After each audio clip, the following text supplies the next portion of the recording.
Clement. Yeah. Dive in. I will. I left it running. Oh, the check strap doesn't check. Let's get down. This is comfy. Yeah, this is nice. Morning, all. Yeah, look, we've got a guest. Right. I do have an iPhone, by the way. This is the lengths I've had to come to with an iPhone. You just talk, and I'll just. Oh dear, how are we all? I think we can agree Rich is doing a fairly bang up job. Yes, you are. You're doing brilliantly. Tumbleweed. Oh dear. Right, now, what have I brought you? I've brought you orange Sustenance. juice. Oh, nice. Lots of orange juice. Oh, wow. Tons of orange juice. Okay. There's loads of orange juice. Did you steal these?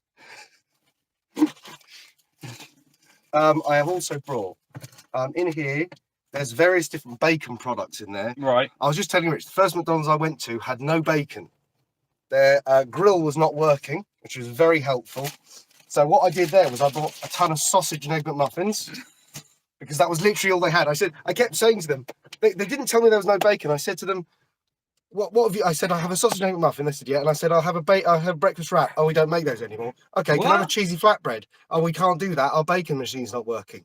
All right, I guess that means you can't do bacon rolls. Can I have pancakes? No, that's using the same machine as the bacon. Literally nothing but porridge and sausage and egg McMuffins at that McDonald's. So I went to a second McDonald's and I bought a ton of bacon products. So there's a bacon roll, a cheesy bacon flatbread, a breakfast roll, and what else did I get? Oh, sorry, can I swear? I'm not gonna swear again. It's fine. Everything's fine. It's just money you're taking away from the charity. It's fine. Sorry. I'll give it back. Don't worry. What's this? This is a breakfast roll with ketchup. A bacon roll with. Oh, and I got a bacon and egg McMuffin in case that was what you were after. So you take your pick from there. What a gentleman you are. Well, it's quite all right, honestly, really. I mean, I did think of doing the oysters. You know, I mean, oysters would have been my personal choice. Have you eaten yours already? No, I haven't. No, I'm going to grab a couple of those in a minute. I mean, oysters would have been my personal choice. I did like what you were suggesting that I might eat for breakfast: the shredded cabbage on toast. I was listening all the way down in the car. I had it going through the speakers. I managed to rig it up so it was going through the speakers. Highly entertaining. It's shredded in the car or in the van? In the van. I've come down in a van. I've brought a fake Berlingo. You'll be pleased to know. I apologise for the Berlingo devotees in the audience. It's not a real Berlingo. It's a Ford Grand Tornado Connect. It's just what I happen to have on test this week. Of course, it's nowhere near as good as a proper Berlingo. But then you can't buy a diesel Berlingo anymore. You can only buy electric ones now. Did you know that? No. You can't buy a diesel Berlingo anymore. They only make, in the UK at least, they only sell you an electric one. Same with the Peugeot version, the Peugeot Rifter. You can only buy an electric one now. That's blown your mind, hasn't it? It has a little bit. What about petrol? No ICE at all? It's electric only in the UK now. So that's the thing. So basically, if you want a diesel Berlingo, you can't have one. So you've got to have basically what I've got outside. You'd love what I've got outside. You know why? It's a Volkswagen that's been rebadged as a Ford.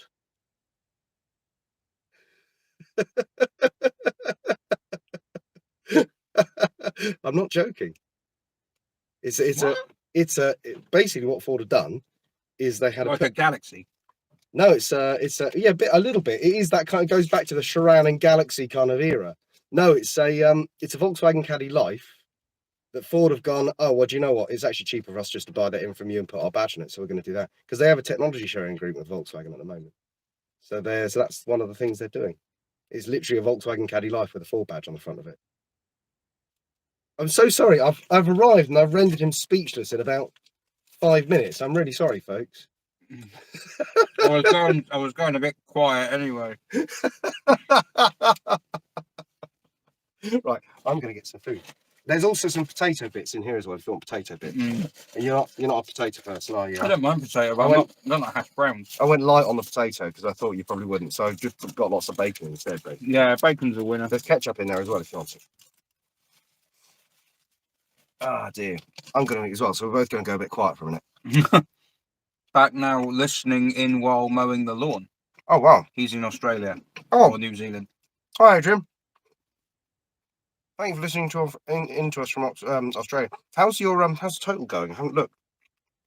It was at 4,900 and something. Thank you. That's what I thought. That's sensational. Mm. Well done. It's hard work. My target was £1,000. Well, you got the whole of the day to go as well. No. Yeah, but we might have peaked early. I don't know. No. Don't believe If it ended now, I mean, I'm not saying stop because don't, but yeah, I mean, I'm delighted already. So no, I get that. I would say once we've had some food, I'm going to go on Twitter and tweet and get more people to come and look. I'll get about 3 more people probably. And one of them's your alter account. Yeah, probably. 4922. I reckon we're doing good advertising work for McDonald's as well, by the look of things. Well, you think they should be sending some money? Probably. Maybe I should tweet them. But you've complained about them since you got here. Well, I wouldn't say complain. Complain is a very strong word. I mean, I've advised that perhaps the Hedge End branch might like to get their grill working. Get their act together. I mean, I hope you use those words, not me. Those aren't the words that I said. I would say. Although that's a franchise, isn't it? Are they not all franchises? I thought they were franchises. I thought they were all franchises, weren't they? So, yeah, so like it's not. It's just one of McDonald's agents that are letting the site down. McDonald's themselves, you might have no problem with. True. Well, they told me they couldn't get the parts till Monday, so they got a fairly grim weekend of telling people they can't serve bacon. That's like when I went to KFC and they'd run out of chicken. They did. Oh, I remember that. Around there, they ran out of chicken. so it's KF chips. It's like, what? Oh, the C could stand for chips, to be fair. Yeah. And she said, "What do you want instead?" Well, what have you got? Yeah, scrape the batter out the bottom of the thing if you want. It was amazing. I turned up this morning and I said, "Can I have a sausage and egg McMuffin meal?" And she said, "Yeah, that's great." And I said, "And I'll have a cheesy bacon flatbread." "Oh, we haven't got any of those." "Oh, right, okay. I'll have a bacon roll then." "Can't do that either, sir. I'm sorry." "All right, well, I'll have bacon and egg McMuffin then." "Sorry, sir, we haven't got any bacon." I was like, "Why didn't you just tell me that the first time?" Seriously. Would have saved us both a lot of aggravation if you just cut to the point. And then the best bit was, after that, I said, she said she didn't have any bacon. After that, she says, I said, "Well, all right, can I have pancakes and syrup?" And then she said, "No, we can't do that. It's made on the same grill the bacon is." And I was just like, "Well, just tell me. So what have you actually got then?" Are you open? Yeah. I almost said that. I was trying not to be nasty because, it's not her fault. It's the blooming machine. It might be her fault, though. It might be. Might be that she's given off the impression that it's not her fault to stop you being mean to her. Oh, perhaps. When Maybe she has. When actually she's gone, "I don't like the look of this bloke in his van," and she's gone and turned the machine off with her elbow. I mean, I wouldn't blame her. It is a bright baby blue van. It is a remarkable colour. It's spectacular. Is it in the same line of vans as Transits, which have big wheels and fake dual exhausts? Oh no. Is it that kind of style of van? No. Or is it more tasteful? It's actually called Active, and any Ford that's called van. What's active about a van? What ladder you put on the top of it? It's a bloody van. It's like calling it a Transit Sport. Oh, but no, but you put your mountain bike in the back of it, Rich. That's the thing. You're supposed to put your mountain bike in the back and go off and live an active lifestyle. That's the idea. But you're not being active when you're driving the van, are you? You're being active when you get out of the van. It's like it should be called the Ford Transit Get Out the Van and Go and Be Active. Your BMI is concerning or something like that. Active. I hate marketing, honestly. Oh, but the thing is, to give you an insight, Active is Ford's what they call their sort of slightly off. So if they jack up a Focus and put plastic bits on it, that's what they call Active. So that is supposedly what that is. It's a jacked up, but it's not jacked up. When you say jack, like an all road or something like that, they do it with Focuses and Fiestas now. Yeah. Does anyone else hate cars now? just what they're becoming. Active means you can put a surfboard on it. Yeah, well, yeah, I mean, that's the idea. What about active? This is heavy. That's a big Ooh, old that's thing. got some egg. That's got some stank That's got on it, some hasn't it? egg in it. That is some That's protein a big there. that is a big thing. There's no active without tractive. You've been awake too long, mate. It's just come out with new catchphrases from a car. Nice. What's people saying on here then? The hub nuts are 23 miles from McDonald's. This is painful. Oh God, I feel for you guys. I feel like I should do a special delivery run up to you guys. In my van. Be active. I can bring my van and we can compare bilingos. Well, I've got a fake bilingo, but you know, we could do. It's weird, this, isn't it? Because you say stuff and then nobody replies, and in a couple of minutes, a bit of text comes up on the screen. Yeah. It's an odd experience. Is your mic working? I was watching that last night. Oh man. I felt for you. I really did. I said, I don't know if you saw. I said I'd go and buy a camera from PC World if you wanted. Oh dear, coffee. It's very true. The Rover Streetwise was lambasted 20 years ago for the same No, thing. absolutely. I completely agree. The Rover Streetwise was so ahead of its time. So ahead of its time. I mean, that car, looking at it now in the annals of history, we all laughed at it at the time, but actually they had exactly the right idea. But I often think this is the case with a lot of British Leyland history, is that actually they had the right idea a lot of the time. Yeah. It was the execution that let them down. You know, I mean, you look at things like the SD1. I mean, what a thing! What a great thing to build. And that, if they built that car properly, they'd have been flying, absolutely flying. Yeah. I watched Classic World on YouTube yesterday. Oh yeah. And they compared the Marina with the Mark III Cortina, and they were like, you know what, the Marina's actually not as bad as people make out. And if Steph from our Driver Classic didn't have an iPhone, I'd have asked her about it. I mean, that's the thing. The problem with the Marina was it was always going to be a cheap, affordable kind of company car centric saloon, wasn't it? Yeah. But the problem was they ended up driving the cost of that so far down, that they ended up removing kind of crucial drivetrain components that made it drive nicely and made it drive averagely instead. Well, not necessarily bad. They were saying for its time. If you could look at the early 70s. Yeah, you're right. It wasn't that bad. No, absolutely. If you drive an MGB, they kind of roll down the road quite nicely. They don't, you know, they just kind of feel like they round off all the sharp edges and things, and the steering's actually quite tighter. Yeah, quite a bit tighter than you imagine. But there's a bloke down the road from me. He's got a beige Marina coupe. And I think he dailies it, which is remarkable, to be fair. You know, and I mean, Steph does as well. You know, which I think is. I absolutely love seeing people daily classic. She got a Proton, I think. Oh yeah, you're right. Yeah, she did daily Marina for a while. Yeah, I think it broke down. Oh yeah, we'll gloss over that. We can do that. We can get rid of that in the edit, can't we? Yes, that's how this works. No, what was I going to say? Because that was the thing at the time. You had the Marina, which was the company car spec, and the Allegro, which was the retail spec that people were supposed to buy because it was forward thinking and exciting and the revolutionary. fleet buyers weren't buying the Allegro. Exactly. So well, knock the Marina together. That was kind of the idea, was that the Marina was supposed to be the. Well, I always understood. I could be wrong. Please, viewers, do correct me if I'm talking out of my backside. But I always understood it that the Marina was the affordable fleet car, whereas the Allegro was the posh retail kind of whizzy, I think so, engineering-led family hatchback, which it wasn't. Same with the BMC like 1100 and.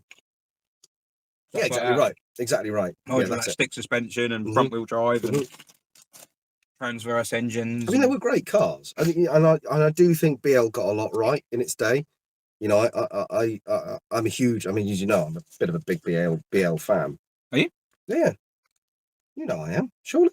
Oh, Rich, jeez. How many BL cars have you actually owned? Well, depends whether you count road. Nah, well, that's not BL, is it? Well, no, I suppose it's true. It's true. I've never been brave enough to go older than sort of Honda. 90s. Yeah, the Honda era Rovers. That's it, basically. But I have always had a penchant for them, and I keep thinking about buying all sorts of stuff. I've got eyes on a Stag. I've had eyes on Dolly Sprints. I'd love a Stag. Stag. Wouldn't you love a Stag? God, oh, you love a stag, really? I don't like that stupid T-bar. Oh, yeah. I mean, that is. But this is my point. Is that stuff like that. Well, they're saying that the beauty of the T-bar is they kept it quite structurally rigid. Mm. But stuff like that, you know, was BL taking a brilliant idea and cocking it up halfway through. For example, you know, stags and their cooling systems and so on and so forth. You know, you end up with brilliant ideas that are not executed as beautifully as they should be. You know. Yeah. And that kind of litters BL's history, and it's such a shame because at every turn you can see the makings of a brilliant car company that today should be a colossus. Yeah. And ended up not being that, you know. Yeah, for whatever reasons.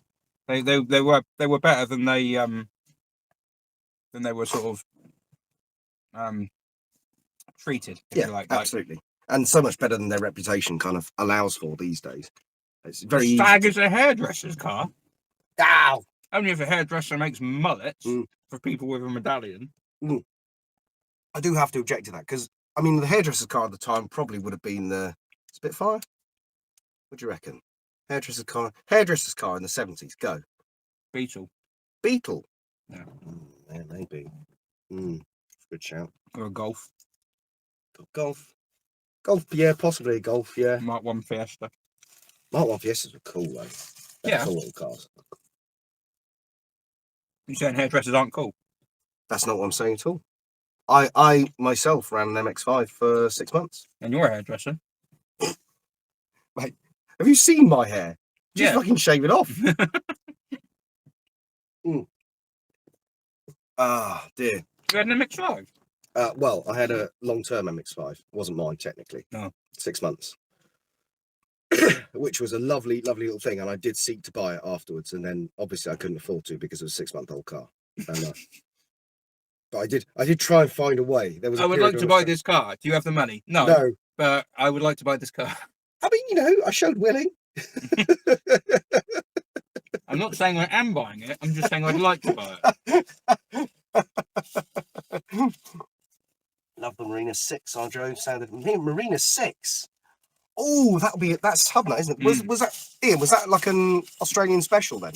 Because I have this vague memory of the fact they did a 6-pot Marina, but obviously they didn't sell it over here. So that must have been either South African or Australian or something like that. Yeah, it's under the New Zealand trip. I don't know if it was in Australia or New Zealand, but what's he said? Yes, 2.6E series. Oh, Amy, the Lust.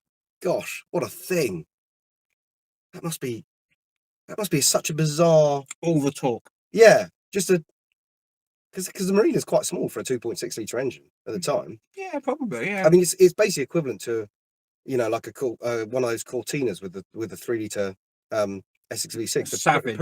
Savage, that was it. Yeah, the Savage Cortinas they did. You know, it's that kind of equivalent thing. What a thing! Chest hairdresser. Definite highlight of the track. Better than the 4.1 Mark 3 Cortina. Wow. Okay, interesting. That's fascinating. Because you see, the beauty is in our audience at the moment, we have Ian, who is a repository of having driven all of these old cars we're talking about. You know, he can actually tell us which is better because he's driven them all. Yeah, but that might only be his tainted opinion. He might be like, I drove this car and it's actually quite good, but I don't want people to know that. So what you're saying is Ian's trying to hold all the 4.1 litre Mark 3 Cortinas for He's himself. being paid by the man. Oh. He's under control of the birds, and they're not real. I've often thought Ian looks like the type who'd be paid by the man. He does look very much like he is a puppet of the man. Puppet of the system. Puppet of the system, yeah. See his capitalism. Personified. Yeah, I think that's right. Or not. Yeah. Maybe not. No, Not might be the one there. That Marina did sound really good, if I remember rightly. I saw the video and I can imagine it would be.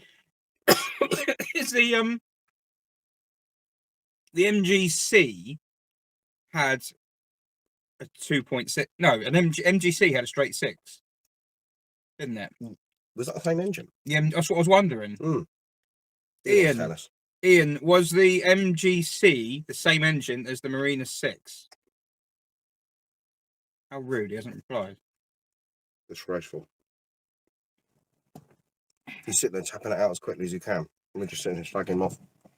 MGC was a C series. Oh. You've been usurped, Ian. But he comes in. Look at that. He comes in with the extra info. He doesn't let you down, does he? C series, but with a 7 bearing crank, same as the Austin 3 litre. So what's an E series? He did say this in the video. I just forgot. There was something stupid like that engine was only used in was it the P76? It's like it's a version of the engine that only ever went over there. That sounds right. Yeah, look, here you go. He just said it. Amazing. You two are in sync. Remarkable. It's like I think he's like feeding off of me. I think that's what it is. My knowledge of BL engines is the 2.2. I was about to say that. There you go. I didn't know P76 what a P76 was before he. I didn't know it existed before he drove it. That was an odd car. They just have a lot of cars in Australia that are just slightly bigger than the ones we get. It's like it's the sort of car we have, but it's just a bit more of it. It's like if you had it a little bit smaller, and a little bit narrower, and a slightly smaller engine, it would do the same thing. You're like, no, but we want it a little bit bigger. There's a lot of weird cars in Australia, partly because of I think it was a trade agreement they had in the 70s and 80s between Japan and Australia to increase production in Australia by basically making rebadged Australian badge versions of Japanese cars. So there are a lot of Fords in particular and Holdens. There are a lot of Fords that are Mazdas and Nissans, I think. So their Ford Laser, I think, was a Mazda 323 rebadged, which was basically an Escort size car. So they didn't sell the Escort over there because they took the Laser, which was a Mazda 323. And because of this trade deal, it was much cheaper for them or it gave Mazda an incentive to do it, because I think there was a tariff on bringing in imported cars. So Mazda basically got Ford to build a 323 for them, and also got allowed Ford to rebadge it themselves for their home market. There was a lot of that going on in the 80s. Excuse me, a lot of kind of I think Japanese brands allowed Australian marques to build cars under license for them because it gave them a tax advantage, I think. Somebody on here will be able to Ian, probably elucidate there. Oh, there you go. Holden Nova was a Toyota. Toyota Lexan was a Holden. Austin Kimberley was a favourite. There you go. Exactly. All these. Oh, sorry, Austin Kimberley was before that, but yes, all those cars are they were all built with this weird licensing thing. I can't remember the name of it. It actually had a name. I'll look it up. The Aussie licensing agreement. I don't think it was quite that explicit, if I'm honest with you, Rich. But I'll have a look. ALA. Hang on. ALA. As in Ford Laser. ALA Mazda 323. You're quite witty for having someone who's been awake bad, for 24 hours. You're doing pretty well. What time did you wake up yesterday morning, by the way? Properly. 8:15. Okay, so at 8:15, we need to have a little celebration of you being awake for 24 hours. I don't think that's anything to celebrate. I think that's just I think that's. I'd rather just quietly move on. Because if I think about that time I woke up, I'll be like, oh, but that time I was in bed. Mind you, I think some of the people in this chat have been here. I think some of these have been here. Some of them have been here a long time. Zadster. Button scheme. That's it. I think button scheme. That's what it was called. Yep. The random. I think the chap who thought it was called Mr. Button. Of course he was. I'll check. I've come up with a new scheme. Have you, Mr. Button? What's your new scheme? It's my scheme. It's called the Button Scheme. The Button Car Plan, also known as the Button Plan, was the informal name given to the Motor Industry Development Plan in Australian federal government initiative intended to rationalise the Australian motor vehicle industry and transition it to lower levels of production. Oh, lower levels of production. Oh, I got that wrong, didn't I? Wow, you've got that on like really yellow. Yeah, it's a night filter. It basically at night time it reduces the blue light so that it doesn't make me not be able to sleep. That's the idea. Well, you need to put it on blue so you don't fall asleep. Oh, no, because you've had a nice sleep, haven't you? Oh, I had to get really early this morning, mate. Really early. What's that?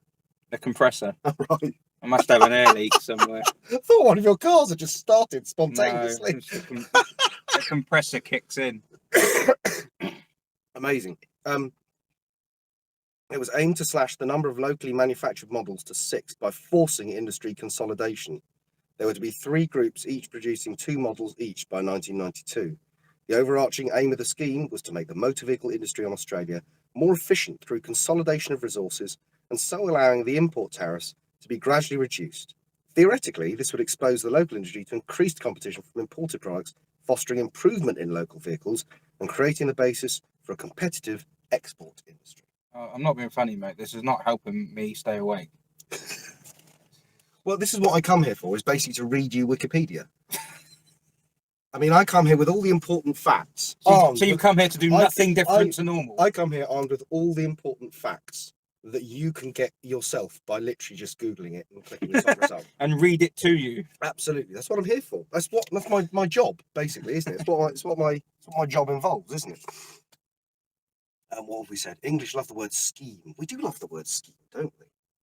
There's always a scheme. Councils love the word scheme. There's always a scheme. There's a councils, scheme. right? Yeah. But there's a scheme. Councils love the word development and plan. How's the smell in there? Oh, that's a question. Actually, do you know what? It just smells of Mackie D's at the moment. This was an ulterior motive to bringing McDonald's, is that whatever smells might have built up in here would basically be obliterated by the smell of bacon. You're saying I smell? No. But you've been in a vehicle on your own for 24 hours. I did change though. Well, you did change, absolutely. But there are certain things that happen, bodily functions that occur that might fill the air with a smell. To be honest, mate, the existing smell in the car was probably That's a fair point. I got to say that this is really comfy. It's a brilliant studio. You act like you're surprised. Well, I know, but what you've done to it, taking the seats out, has turned it into a really lovely living space. I wish I wanted to have a desk lamp. Oh, I see. Yeah. I put a towel over the table to try and keep the echo down. And I bought a little heater in here, but that just turned it into a furnace. Yeah, it's a huge, slightly overkill heater. It's a little bit big for the car, mate. It's about possibly. You like can't see it. Rich has a room-sized oil-filled radiator in here. Yeah. That, I mean, honestly, what would that be? Half an hour before you'd have to turn it off again? It wasn't even that. It's like, it's like trying to drive a TVR Griffith 500 in traffic. Yeah, I know how that feels. It's like a little bit too much. The bloke who I sold my TVR to, the guy who came and did the inspection reckoned it wasn't blowing hot air out. So what I did was I got in the car with a thermometer and I drove it up the road and I stopped and I took a video and I said, look, it's 37 degrees in here. If the heater isn't working, it's doing something else pretty amazing. Yeah. That's just the heat coming through the transmission tunnel. You can feel it coming off the transmission tunnel. It's ridiculous. Yeah, TVRs have 2 heater settings. But hot by the matrix or hot by the engine. Yeah, mind you, that's the same with my Volvo. You cannot get that car, it's fine at the moment because it's cold outside. But when I first got it, it was still about 20 degrees. And on the way home, I had to drive home with all the wind. I had the heater on full cold and I had to drive home with all the wind. It's a little hot box, like a greenhouse. Yeah. Because it's got such quite a shallow rake to the screen. There's a lot of glass. And it acts like a greenhouse. It just builds up heat. Has it not got aircon? No, it's quite old. It's 1992. So my SM's got aircon. That's lovely. Do you own an SM? I do. That's from 1972. Yeah, but yours is a US spec car, and everything US spec had aircon. Oh, I think the European ones had aircon too. Oh, I'm just trying to think whether the one I drove had aircon. Oh yeah, he drove an SM. Just had to drop more SMs than I've driven. I've sat in mine and gone. But when you've done yours, you'll be able to drive it whenever you want. Whereas I've driven one once, and now I have to live with that memory for the rest of my life. So there's a thought. Unless you buy one. I will never buy an SM. How do you know? Because I will never be able to afford one. Not the kind I would like. Oh. Say it's doable. Oh, I see. I mean, you mean one that works. You know my level of mechanical ineptitude. The chances, if I bought one like you've bought, the chances of it ever seeing the road are nil. Literally nil. There's not even the slimmest. Well, that's the same for me. Isn't it? It's the same. It's just I bought it to sit in it. Do you know what? I don't blame you. If I had the space, I sort of would. I do. I'm sitting there everyone's like, why aren't you working on it yet? And I said, well, I did say I'd just sit in it and let people laugh. And I think, no, and then you're like, no. I'm just sitting in it. To be fair, I get it because the SM seats are a lot like these seats. And I am really comfy in it. Mine aren't. Oh, are they not? No, unfortunately not. They are rock solid. Ah. Because, Well, why? Because because the foam's gone a bit old. And... yeah, because 20. No. How many years in the sun? I suppose. 30? Yeah. 30 that's not years of gonna help, is it? exposure Yeah. to the admittedly northeastern American climate. That can still be very warm, though, to be fair. Can it? It can, Yeah. yeah. Yeah, if you look at the latitudes northeastern America's at, it's basically like... Well, I think it's northeastern. Isn't it? It's basically sort of down around southern Spain, northern Africa, I think. Really? Yeah, it's kind of the latitudes they're actually at. They're quite far south. If you lay it out on a map, Oh, yeah, it's remarkable. Yeah, that's why it gets really warm in I Washington. always think Boston, and that's northwestern. Oh, yeah, sorry, you said northeast, didn't you? No, hang on. No, northeastern. Northeastern is Washington. Oh, no, Washington City, I was talking about. Washington, D.C. Washington State's northwestern. Washington City is northeastern. Is it? Yeah. Washington City's just south of New York. Is it? Mm. What? We'll get a geography lesson. Washington D.C. Yeah, is near New York. Well, it's that end of the US. I mean, I don't think the Americans here would sit here and go, no, it's not near New York. But in relative terms, Washington State is over on the other side. And Washington I thought DC. Washington was like sort of not far west, but kind of just inboard from the west. Like sort of We'll have a look on a map and you can see. What are people saying? Seattle, northwest, in and Washington State. Yeah. Boston is what I was thinking of for the. Boston can get quite nippy. Yeah, Boston gets snowy, doesn't it? Boston's cold. Yeah. So hang on. I'll show you what I'm on about. I bet what you came here for, audience, watchers, was a discussion, a debate about the geography of the United States of America. I'm sure that's absolutely what you're here for, isn't it? And we don't disappoint. So there's the US. Oh. That's where Washington is. And if you look how far south that is, like it's on a parallel with Northern Africa. See?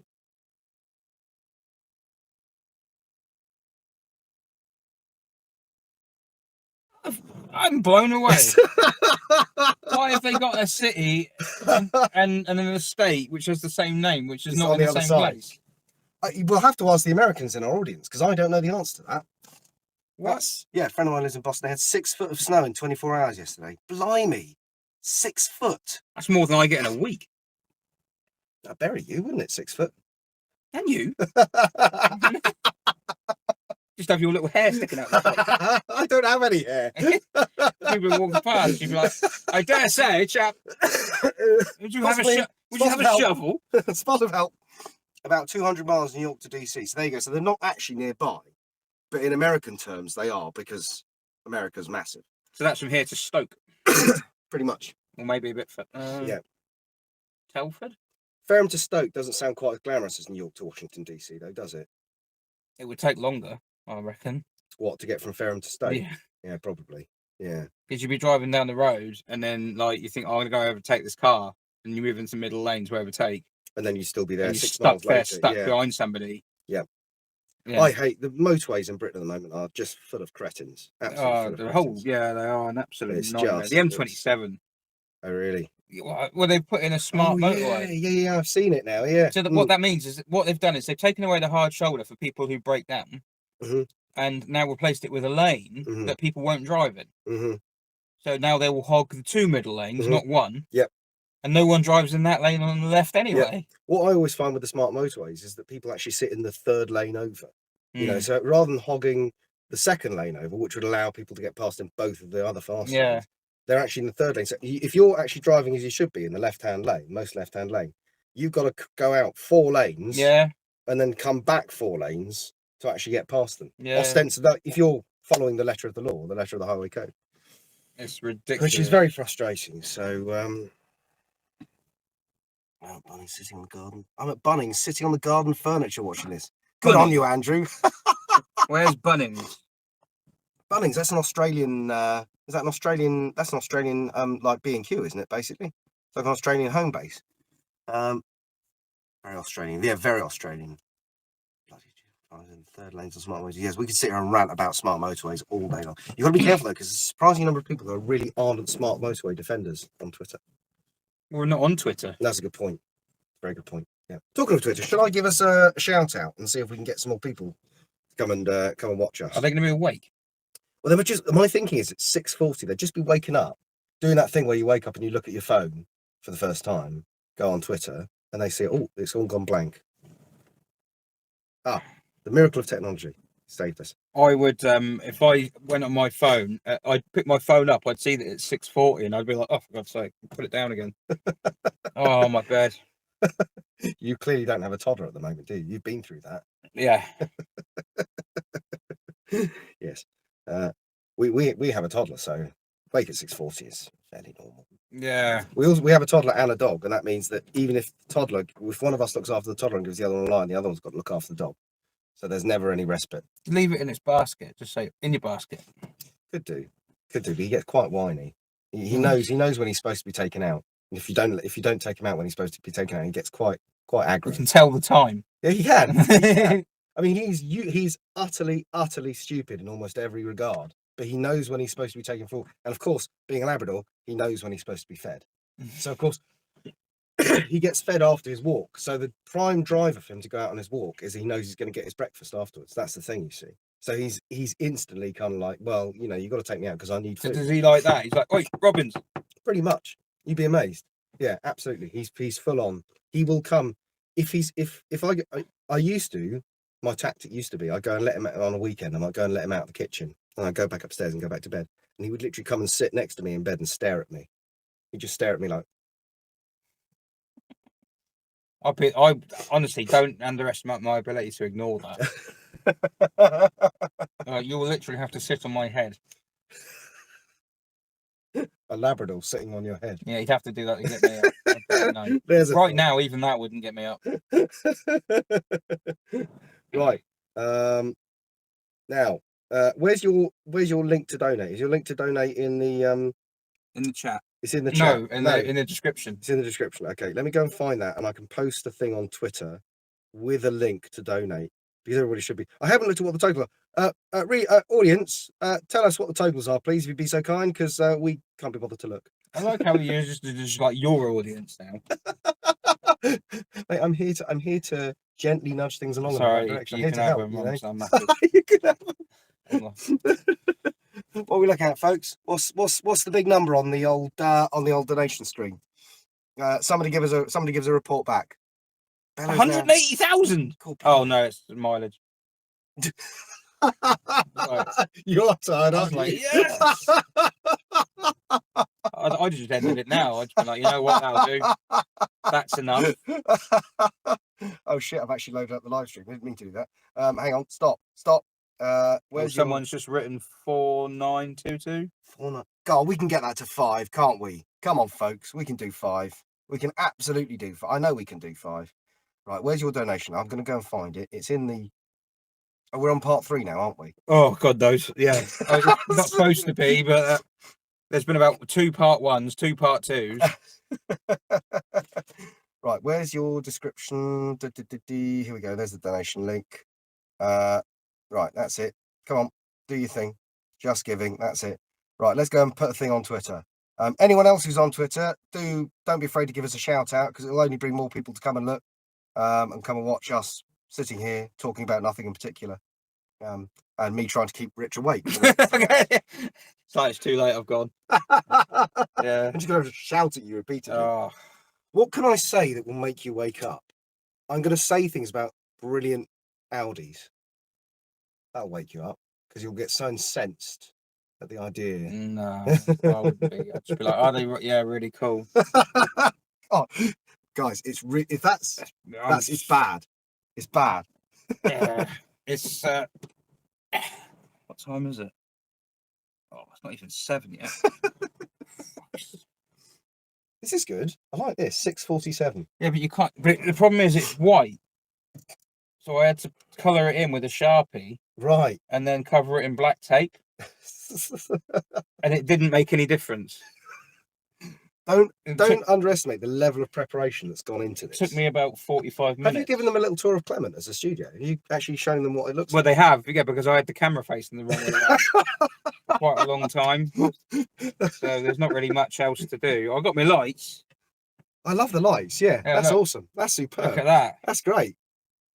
And then you can have a it's like a disco rave. Yeah. Amazing.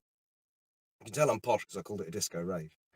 It's one of those disco One of those raves. rave type things. Right now, Big fish, little fish. Yeah, it's but I think it was making me it was like a bit like about 4 o'clock this morning, it was a bit like torture. So I turned it off.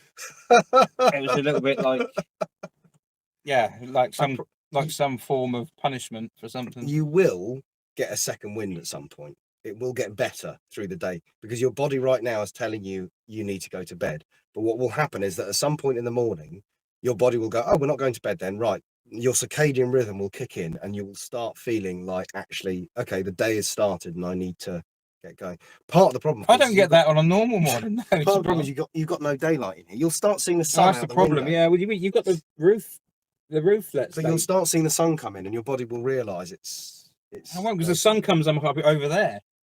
Well, look, I'm trying to help. It's not. Stop picking holes in my my ridiculous argument. There's nothing good in life. It's all bad. It's just all rubbish, and we're all gonna die. This has taken a cheery turn, hasn't it? Mate, you're fine. It's all good. You're doing a brilliant thing for a brilliant cause, and you're doing tremendously well. Yes, that's the. And you've raised £5,000, or you're going to have raised £5,000 because people out there are going to make how it that's happened because I put £1,000 and I thought, is that biting a bit too much? No. I thought, no, punch high. Never underestimate people's ability to be wonderful and generous. People are actually, I firmly believe that at root, despite all my misgivings about people, I firmly believe that at root people are actually fundamentally good. And the minute they see a good cause, I don't think general people. No, people in the chat, apart from one or two, have had to kick out. Oh, really? You had to kick people out? Yeah. Oh no. Yeah. Okay. And me. Mm-hmm. People in the chat and you. Those are the only good people on earth. And you for the breakfast. I've bought my way into the club, have I? Yes. With a McDonald's. Yeah. Oh, it's cheap entry. This. I don't cost much. I'm easily bought. Yeah. He's been here since 5 p.m. last night, and still going strong. No. Yes. Still going. Still going. No, I wouldn't say strong. Well, still going. Anyway. It's starting to get light outside, apparently. Join us. Well, not in Fareham. Well, no. It's always dark in Fareham, to be fair. Come and join us on the live stream. Hang on. I've got the donate link copied, so. You've run out of characters. And donate here. Paste. And then I want to get the live stream link, which is over here somewhere. This is what you're watching is a near 40-year-old man struggle with technology, and that is obviously what you've come for. Have you got your glasses on? You're like, oh, well, I can put. Do you know what I can do? I can put them on. I can peer over the top of them like this. Does that? No, you're not supposed to do that. You're supposed to push them down and like that. Like that. Yes. Okay. Right. Gotcha. Yeah, that's it. Okay. Right. I need the link to the live stream. Where do I get the link to the live stream from? God, I really feel old. How do I do this? Where's the little? What this is should that? be a share. This is the YouTube. Is that an iPhone? Yeah. It's all. I tell you, that's why I had to come in person. It's all just because it wouldn't have worked otherwise. It all just looks wrong. How do I get where's a share link? There must be a share link. Yeah, there normally is. Videos about now. Is it not in the cog at the top? It might be. Nope. I just want the URL. Come on, just give me the URL. You can tell it's my feed because that's the first video in there. The weirdest jag. JM. Oh god. It'll be in here somewhere. Nope. I want to. Can I not get? Is it when you close that back down? You get the 3 little dots come up. Oh yeah. Hang on. I can share you. No, the 3 little dots next to the. No, click live. Live, yeah, got it. Yeah, here we go. Click 3 little dots. Share. Yes, I've got it. It's happening. Copy link. Right. Yes, we've worked out technology. Everything's fine. Come on, join the live stream here. Come on, join the live stream. Nearly 40. Which side? That's good. That's good. I'll come and see you later. Yeah.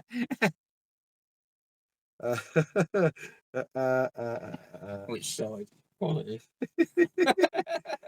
I've never been so insulted in all my life. If you go past 40, I don't think there's any going back. I think once you passed it, I think you're probably nearly 50. Oh yeah. Well, I'm not quite past it yet. No, I'm not quite there yet. Next year. I mean, I look past it, you know, but I'm not. You quite embraced it when you were 20. To be fair, I have always had a mental age of 63. And then, do you know what's great about that is it means that every year I get older, I feel more and more like I'm able to be myself. Like nobody laughs at me for wearing slippers anymore. Brilliant. That's because you were wearing them to the shop.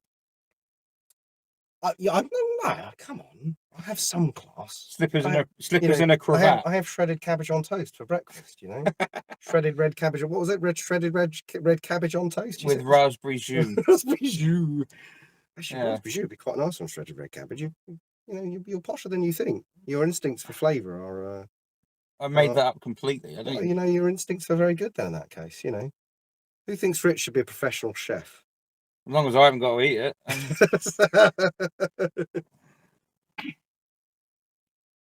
Right, I'm going to tweet a thing.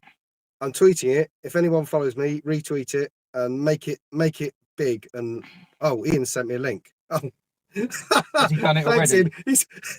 Ian's like our support crew. He's just making everything happen. Ian's just like, for Christ's sake, I'll do it myself. Jesus, what people be saying? You want a job doing? Need 4 to each side. It's great cons. 40 a mere child. These weird and damn kids. Well, what? I'm not past it. No going back with age, only forward. You're nowhere near it, Miss Hubnut. I started following for the retweet. Oh, thank you, Matthew. Let's have a look. Where are you, Matthew? You'll be here somewhere. There he is. Matt, is that you, Matt? Oh, you got a Volvo 480 in your profile. Right. Oh, is that a convertible? No, they did talk about doing convertible. It looks good. No, it's just dusty. Oh wow, that is dusty. Yeah. Look at that. That's awesome. That's a lovely I colour. thought it had a beige convertible roof then. Oh, look at that, folks. That's great. Look, can you see that? Oh, that's a nice colour, that. I mean, this is the height of technology here. I'm showing you a phone. No, it's not. It's an iPhone. I'm I'm honestly, I'm in a bad mood with iPhones now. I'm in a Do you know what? I couldn't tell. Oh, that was iPhones and £12 webcams. That was I really felt for you last night. I was on the cusp of just driving down here and just trying. Just plugging things in and unplugging. Oh. I mean, you've just seen me try and send a tweet. I wouldn't have been much help last night. The stupid thing was, I think I had the right thing. Yeah. On the laptop. I think I was selecting the right thing in the settings. But it just wasn't affecting YouTube. It was like you could see it change. The volume bar was going up and down with the microphone. You changed the mic and it changed. But YouTube seemed to make... It might be that once you started a stream, YouTube stays with those settings so it doesn't disrupt the stream or something. Try restart. I literally know nothing about YouTube, so I'm talking out of my left ventricle at the moment. So, but I wondered whether that was what was happening. You know, YouTube overriding it or something. Whether I'd have to put it on my phone. I have 480 in restoration. Oh, very nice. What spec is it, Matthew? Is it a turbo or an ES or a 2 litre? Well, 2 litres in ES as well, but is it 1.7 or a 2 litre or a turbo? Sorry, I'm talking 480s with you my acting 480 like now. You know about Volvo 480s. You've owned it 5 minutes. Well, yeah, but you know what it's like when you buy a car. You spend about half a day on them and all sorts of sites actually learning about it, don't you? No, because you only ever buy cars you actually know about already. To be fair. Yeah, I didn't know about the DS. I didn't know. I'm still very much learning about the DS. Fair enough. Yeah. But I mean, you still had a fair idea of the DS from all your experience with other Citroens, didn't you? To be fair. I didn't know by much. I didn't realise how many different types of DS there were. We've broken the £5,000 barrier. Hey, that's amazing work. Let's go home. 1995 ES2. Oh, nice late one. Oh well, good luck with the restoration, Matthew. Lovely car, and it's nice to see people actually looking after them because they seem to be a bit forgotten about 480s, unfortunately, which is a bit of a shame. But anyway, sorry, you were saying DS Clement. So tell us about Clement. I can't remember. Well, you're inside it for a start. Yes. I didn't know about DSs. Yeah, I thought I knew a saying, bit about DSs, Mm. but there's actually many different types. And They did. It is actually quite a confused. If you're not au fait with it, it's quite a long and confusing. yeah, because people say history. you've got a DS, and I go, no, I haven't. I've got a D Super, and they're like, is that not what DS stands for? And I'm like, no, no, it's not. It's not. it's just coincidental. But I mean, to be fair, if I had any sort of DS or DS adjacent car, I would introduce it to people as a DS because that's how people understand it. A lot of people, if you said I've got a D Super, probably wouldn't actually I'd know. just what say you're I've got about. a Clement. I mean, that's one way of describing it. It is not a DS. It's It's a Clement. This is not just a DS. This is an M&S DS. It's a Clement DS. No, no. No, it's just a Clement. It's a Clement. It's not a DS. I was just trying to imitate an M&S. It's actually advert. based on a quote from Eric Cantona. Is it? I Yes, didn't know that. I am not. He said, "I am not a man. I am Cantona." And I was like, "It is not a car. It is It is Clement." Clement. I see. Very good. Yes. Yes, Well, I mean, it is. I mean, Clement is quite a. Clement is, Clement was, and Clement always will be. So, which has the priority, Clement or the SM? In your In sense of you have a day off work. That's taking the kids. You have a day to work on a car. Which one are you working on? I'm sleeping. I would work on Clement Okay. because it's closer to being on the road. Okay. So I'm thinking, get that one done, Mhm. get that out of the way. Mhm. I'm not one of those people who thinks get the big job out of the way 1st. I don't mhm. think that's the way to do it. No. Because if you get the big job out of the way first, you're Mhm. knackered at the end of the big job, and then you've still got a job to do. Yeah, that's a good point, actually. Well, I Yeah. think just get them all out, get the little ones out of the way first, and then hit the big one last. You know, It's when true, you've done actually. Yeah. you've got the finishing line. It's true because then you get that motivation Yeah. from having achieved, which Yeah. spurs you on to do If the next thing. if I do the SM, Yeah. I get to the end of that and then go, oh, I've still got to do that DS now. And like if you're driving an SM, would you even bother doing the DS? Well, that's a very good point. You'd Actually, be like, oh, I'm just going to drive the SM. I mean, around. you would because it's Clement, but you know. Well, that's why I'm doing it first, because this is Clement's ready to rock. I mean, bodywork wise, it's going to ruffle a few feathers, but Clement's. I don't think it will. I think people will absolutely love it. No, just people in my road. Oh, people in your road. I see. Yeah. Okay, fair enough. Yeah. Yeah, they'll be like, Yeah. oh, let's bring in the I neighborhood think that you're right that people who aren't into cars don't understand the idea of something that looks like this driving around. But I think will look tremendous. Absolutely tremendous. I think, yeah, I know. I think Clement does look good. I think SM engine into Clement. it would physically That's a good fit, shout, isn't but it? that means killing an SM. That's what the SM was going to be, wasn't it? Originally, it was going to be a DS with a V6 in it. That was the original idea for the SM. It was going to be a DS coupe. Well, it is kind of. It's a grand. Well, yeah, but the original plan was that it was going to be a DS. It was literally going to be a top end DS. It wasn't even going to be a separate model. The original prototypes were DSs. The prototype test cars were shortened DSs, but that was just to keep them. I thought the project started off with the idea of making a Halo DS model, and it morphed into a separate. It was supposed to be a model. Halo DS, but yeah, that started back in '64. Okay. Yeah. And they were playing around with they had a 16 valve head. Oh, really? On the DS engine. They had. I didn't know that. Yeah, they had twin carb version of the head. Good. They were prattling around with this engine trying to get. Really? And like eventually someone went, lads. No. It's all right. We bought Maserati now, so you know it's fine. They bought Maserati to do it. That's what I'm. Did they really? Was that the reason? They went to Maserati and said, we want, like, can you help us make this engine for this car? And they said, yeah, no worries. And they said, how much can we get them for? And they were like, such and such amount. And they were like, what if we buy you? Then you give it to us for free. And they're like, yeah, but you have to buy us to do that. Yeah, but we still got them for free. Well, yeah, right.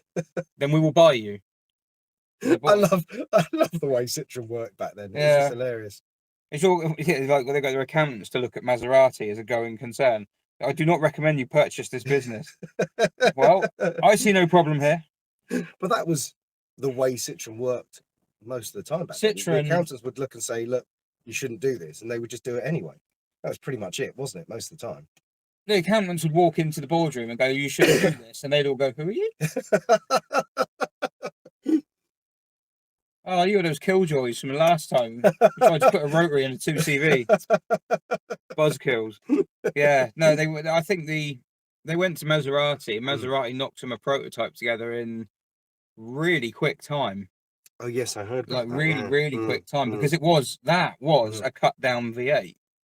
Right. Effectively a cut down Quattro V8. V8. Yeah. Okay. But the Indy. Oh, the Indy. The Right. Indy Okay. V8, but the engine that went into the SM was not a cut down V8. No. It was a ground up V6 engine, Yeah. but it was 90 degrees rather than 60, because all Maserati's tooling was made for 90-degree engines. Oh, I see. So they also put either an India Quattroporte V8 in an SM as a prototype, didn't they? Well, no, they did a V8 version of the SM engine. Oh, did The they? I SM thought it was an V8, Indy V8 that went in. No, Okay, it was a sort of prototype V8 version. I mean, they share similarities, but yeah, it was. I've seen it. This is why I come here to learn. I don't know about how they Citroens. fit it in. I learn about Citroens and TVRs from this man. This is pretty much everything I know about Citroens. He's told me. So if it's wrong, you know why. It's his fault. Yeah. I told about TVRs and you sold it. Well, no, but I did have it for 2 years. I always said I was going to have it for 2 years. And I saw someone actually on the stream last night said something which was quite an interesting point. How does someone who's into Citroens also get into TVRs? And I actually think it's not too dissimilar, because they're both a bit weird and quirky and different. And this, I can see the commonality between it. Although not obviously common, there is definitely a commonality between the two types of cars. I mean, parts of Citroens are made of plastic, for goodness sake. BXs are made of plastic. TVRs are plastic cars. The bonnet. And the boot. And the boot. Look, I'm trying to draw a line, all right? Help me out here. There is, TVR, the way TVR went about their business and the way Citroen went about their business, there are actually a surprising number of similarities between them. I can see that. Like the attitude they had. Yeah, they were but TVRs, that was only TVR since Peter Wheeler came in. That's a good point. TVR went through so many different variations, and when Martin Lilly was running it, well, back when it was the Vixen, I can't remember if Martin Lilly was running it when the Vixen was done. Martin Lilly didn't get it off Trevor Wilkinson. It was. I know very little about TVR before Peter Wheeler, to be honest. The Vixen is very much more like a Lotus. It's like really lightweight, really delicate and dinky, and really small. And to be fair, it was only when they started putting the bigger engines in, like the Triumph boat anchors and Essexes and things like that, that they started to have that sort of heavier feeling and stop being like the Lotuses. But I mean, you drive a 1600 Crossflow Vixen. I imagine that's actually quite. It's lovely. I can imagine. Thing. Yeah. You've got double rear springs. Really? Yeah. Double rear springs. It weighs nothing. Why has it got double rear springs? Why does it have double rear springs? Just more. I think they're sprung differently, so you've kind of got progressive. Oh, I see. I imagine it. I don't know if that's what it is, but I imagine. I love that solution. That's a great solution, isn't it? Yeah, I think that's why they did it. I think one of them was the kind of like the spring that dealt with the heavy duty stuff, so it bound up and got stiffer as it got compressed. Gotcha, yeah. And the other one wasn't. So that kind of handled the day-to-day. That's your bread and butter. Yeah. So you got a spring for the day-to-day stuff and a spring for the weekend. Well, I think so, but I still can't figure that out because they're both fixed to the same wheel. But it must just be that some springs were stiffer when they were not being compressed. Yeah. And others didn't do much when they were being compressed, but then when they really got set up like that, so the one's quite. I mean, it's a little. Weirdly, it's a little bit like the latest Citroens that have progressive hydraulic cushions, in that the spring compresses so much, and then what happens is the progressive hydraulic cushion comes in and provides what you can therefore have is you can have a softer spring that therefore becomes stiffer at the extremes of its travel because it's being helped by something else. In the TVR's case, it would be a stiffer spring that's doing the helping at the extremes of the softer spring's travel, I imagine. No, I like what I said better.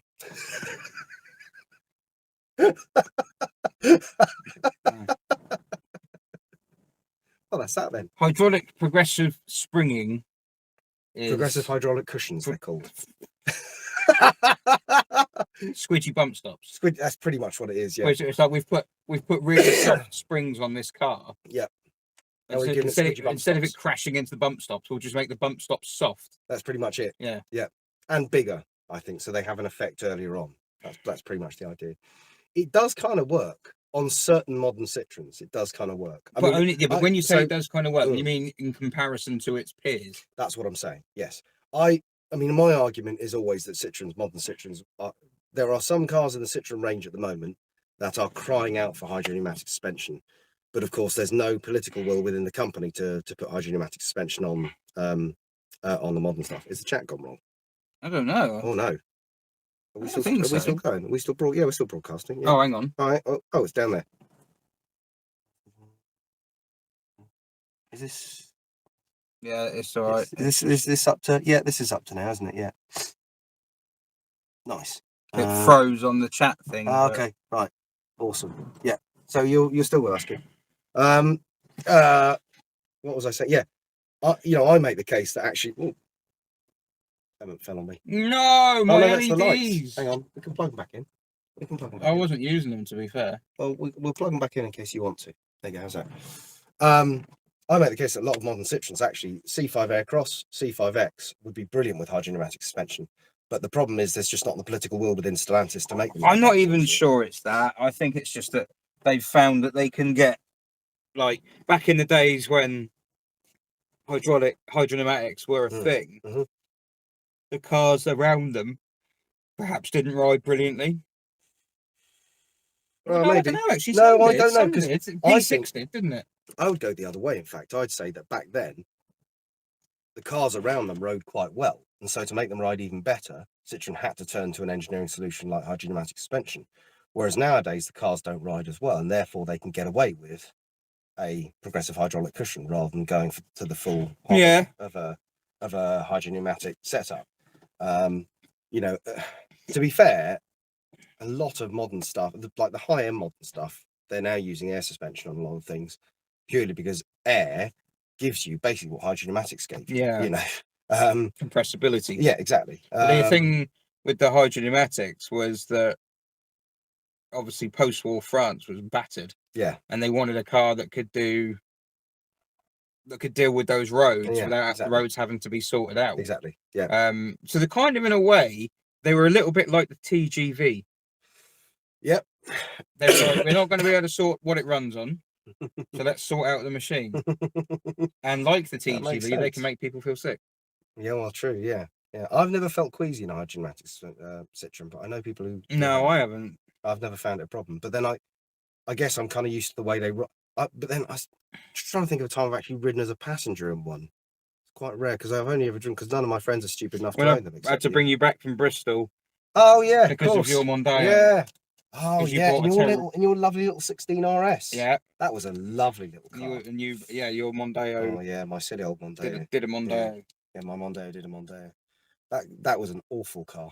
That was a terrible, terrible car. I ended up buying your Xantia in the end. That was the time I bought your Xantia, your red Xantia estate. Oh, that was a good car. That was a brilliant car. Yeah, I paid 400 quid for that from a guy in Ledbury. That car is the one that I tell people as an exemplar of how high Citroens can do high mileages, no problem if they're well looked after. Because that had 202,000 miles when I bought it from you, and I did 4,000 miles of that to south of France and back again.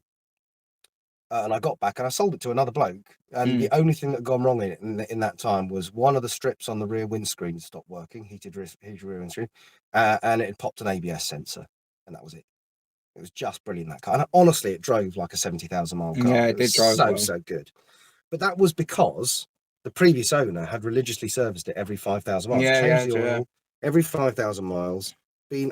So there's two things I use that car to prove to people. One is that, as I say, old Citroens can do high mileages and do them very well. And mechanically, they're actually very robust. And the second thing is servicing and looking after a car really, really does pay. And doing it over and above sometimes what the manufacturer specifies can really make a car last very much longer. Yeah, you can't service it too much, I suppose, only from a cost of value kind of thing. Yeah, but I suppose what I'm talking about is the fact that a lot of modern cars run on 2-year, 20,000 mile long life schedules, and I think it's a bit too long personally. Yeah, all the ash and the oil. Yeah, I mean, I get that it's fine, it should be fine, it shouldn't be a problem, but I still do them every year.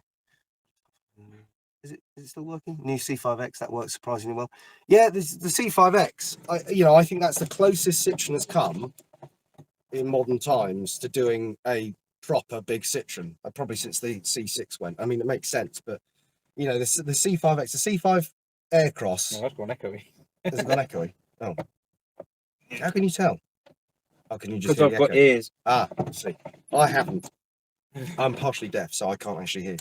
Yeah, the C5X is a really nice car, and I would actually buy one with my own money. What, even the way because of the way it looks? I like the way it looks. What? It's grown on me. I like it. It looks like it's grown on someone. It's horrible. No, I like it. It's got massive overhangs. It's like we've got to make a car. Overhangs We've are got a to make a problem. car this size, Yeah, but we can only use the wheelbase from this car.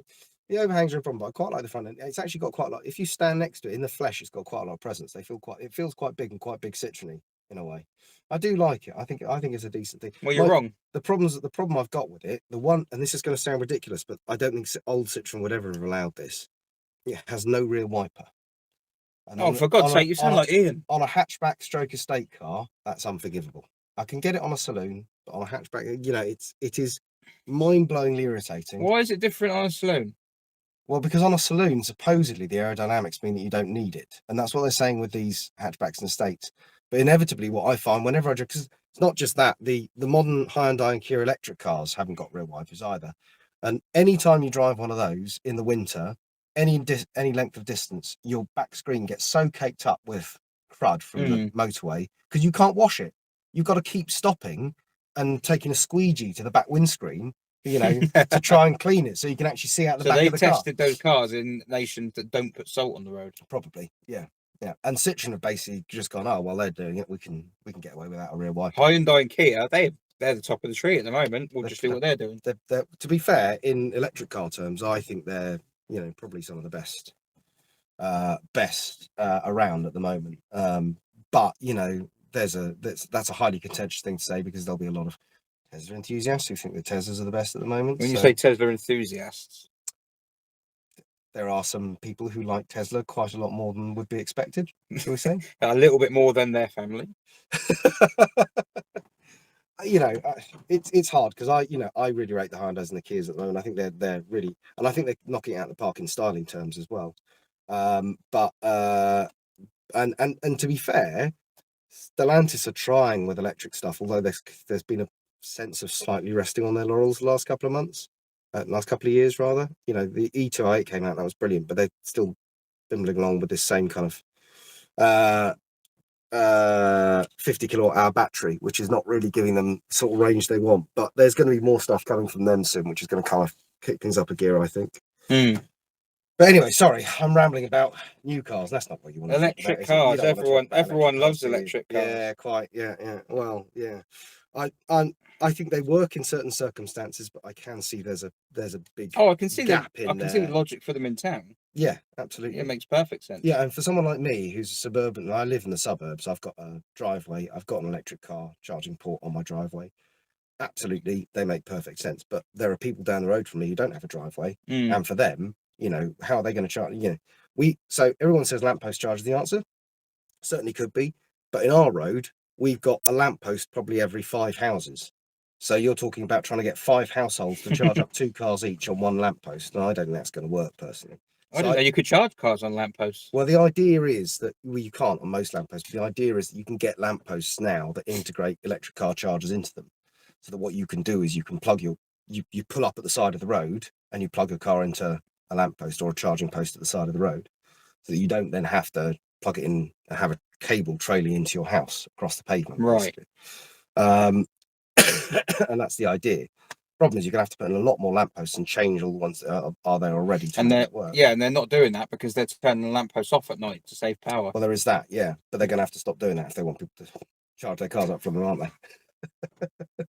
No, I think you can probably turn the lamppost off and still have it charging up. But anyway, yeah. So you can turn this lamppost off, which is consuming like a couple of watts because it's an LED. But we're charging these cars at like however many kilovolts, sort of thing.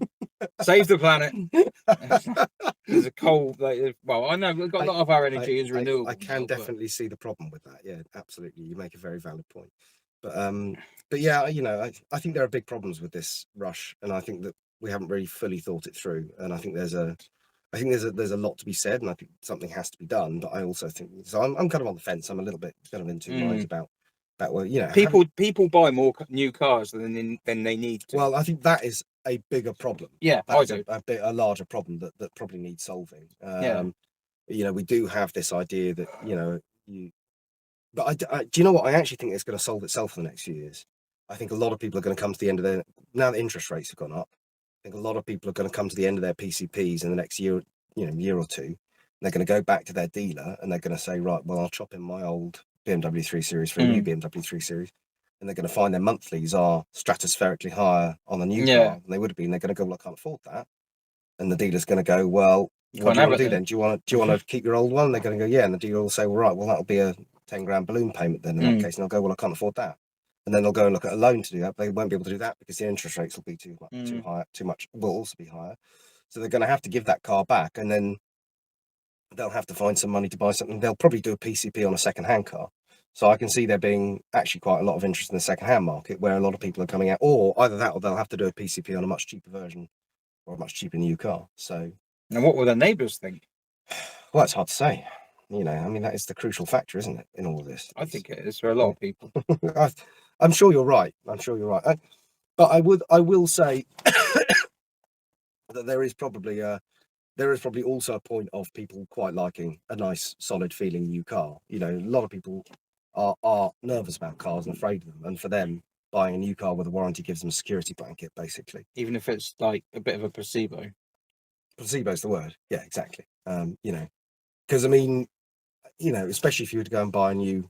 You go and buy a new Kia, that's warranted for 7 years. Well, yeah, you know? If you kept it 7 years, that might make it a little more. It does make some sense. Yeah. You know, I can see the logic. Although in depreciation, you'll probably pay more than you'd ever paid in repair. Paid for in repairs. But I can also see the appeal of literally knowing that if something goes, you know how much you're paying on your PCP every month. That's a set figure. You know, if you take it to a garage, to the Kia dealer, it's going to get sorted. You know, that although you're paying more, actually knowing how much you're paying every month is much better than. For some people than finding $1,000 when the car goes wrong to get it fixed. Yeah.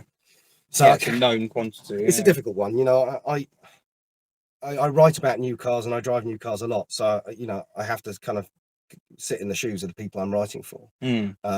So while I love old cars and I drive old cars, you know, if it were just me and I didn't have a child to carry around, I'd run around in a £1,000 banger all day long. But I've got something slightly newer for the safety aspects, because obviously, you know, I'd like to get as safe a car as I can afford to buy. Yeah.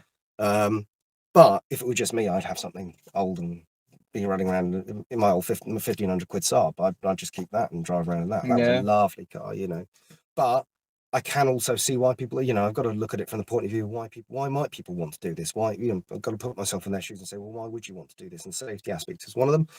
The ease of use and the appeal of having something flash. I think there is also, as you say, there is also keeping up with the Joneses element. No, I think there's a bit of that. Yeah, I'm sure there's a lot of that. I'm not saying that there isn't, but you know, I can't believe that's the only reason people would choose to spend so much money on running a new car, as so many people do. That's crazy, man. Yeah, it is. So, what are people saying? You do some. I'm going to go for a wee. You can do some comments. I'll do some. Let's see what people are saying. Oh God, I'm going to leave you in charge of it. Oh God, there will be a fire. That's it. Yeah. Don't leave me in charge of anything. I will break it. That's what will happen. What have people been saying? Let's look. I'm just looking back, folks, over the old. He's got hobnobs. He didn't tell me he had hobnobs. He's got chocolate hobnobs as well. Unbelievable. God, geez, I don't know. I bring him breakfast. Right, Audie, so you're still here. That's amazing. I tried new C5X is all right. C5 Aircross is hideous. It's not pretty. No, I agree with that. Hubnut, you're right. Hyundai Ioniq 5 also lacks a rear wiper. You're absolutely right. Bring back wipers. Yeah, I mean, we should start that campaign, actually. We should try and bring back rear wipers. I think rear wipers are sadly lacking from a lot of new cars. We do want wipers. Testing EV in rural areas. Ian, that's brave. What have you got? What are you testing at the moment?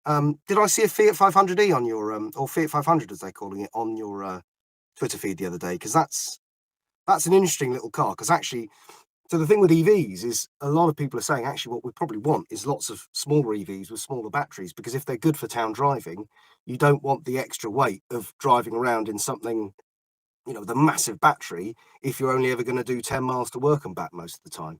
And I can sort of see the logic, but then, you know, then the answer for the question for me is then what you do when you do want to do the longer drive. So depreciation is a silent killer. It certainly is. Yeah, absolutely right.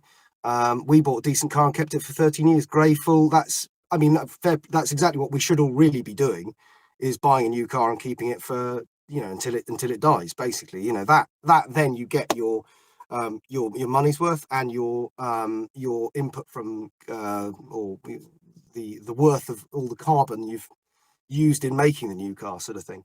Not keeping it daily for 20 years isn't the norm.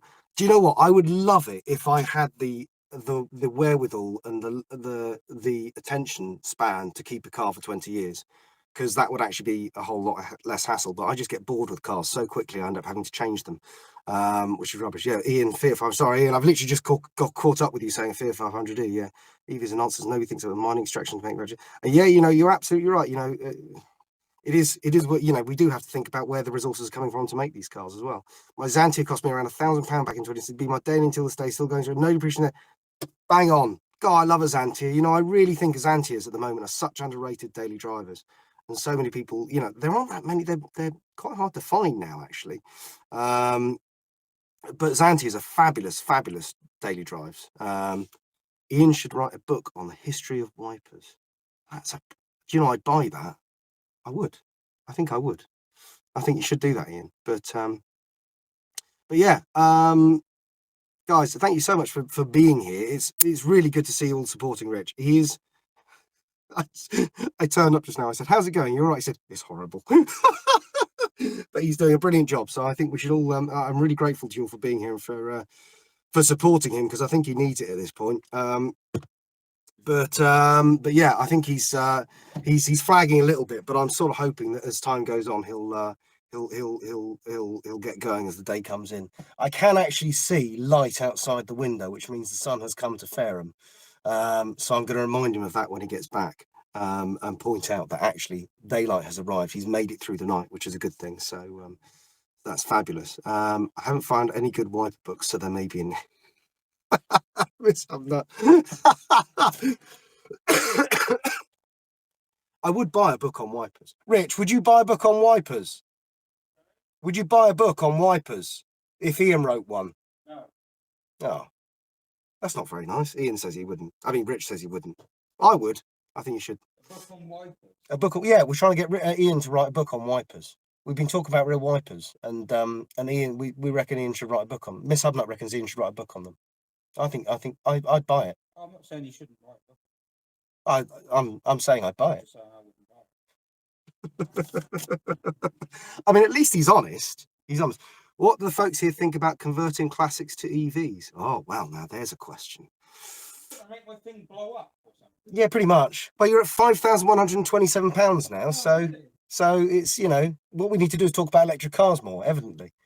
The algorithm. Sorry. Yeah. If you're making. Okay, all right. Go on then. I'll have a coffee if there's one kicking around. Thanks, mate. If there's no coffee, don't worry. I'll have a tea. He's making me drinks now. It's brilliant. I should come down here more often. This is excellent. I get to sit in a DS and be made tea. I mean, what's not to like? I was saying I should come down here more often. I get to sit in the back of a DS and be made tea.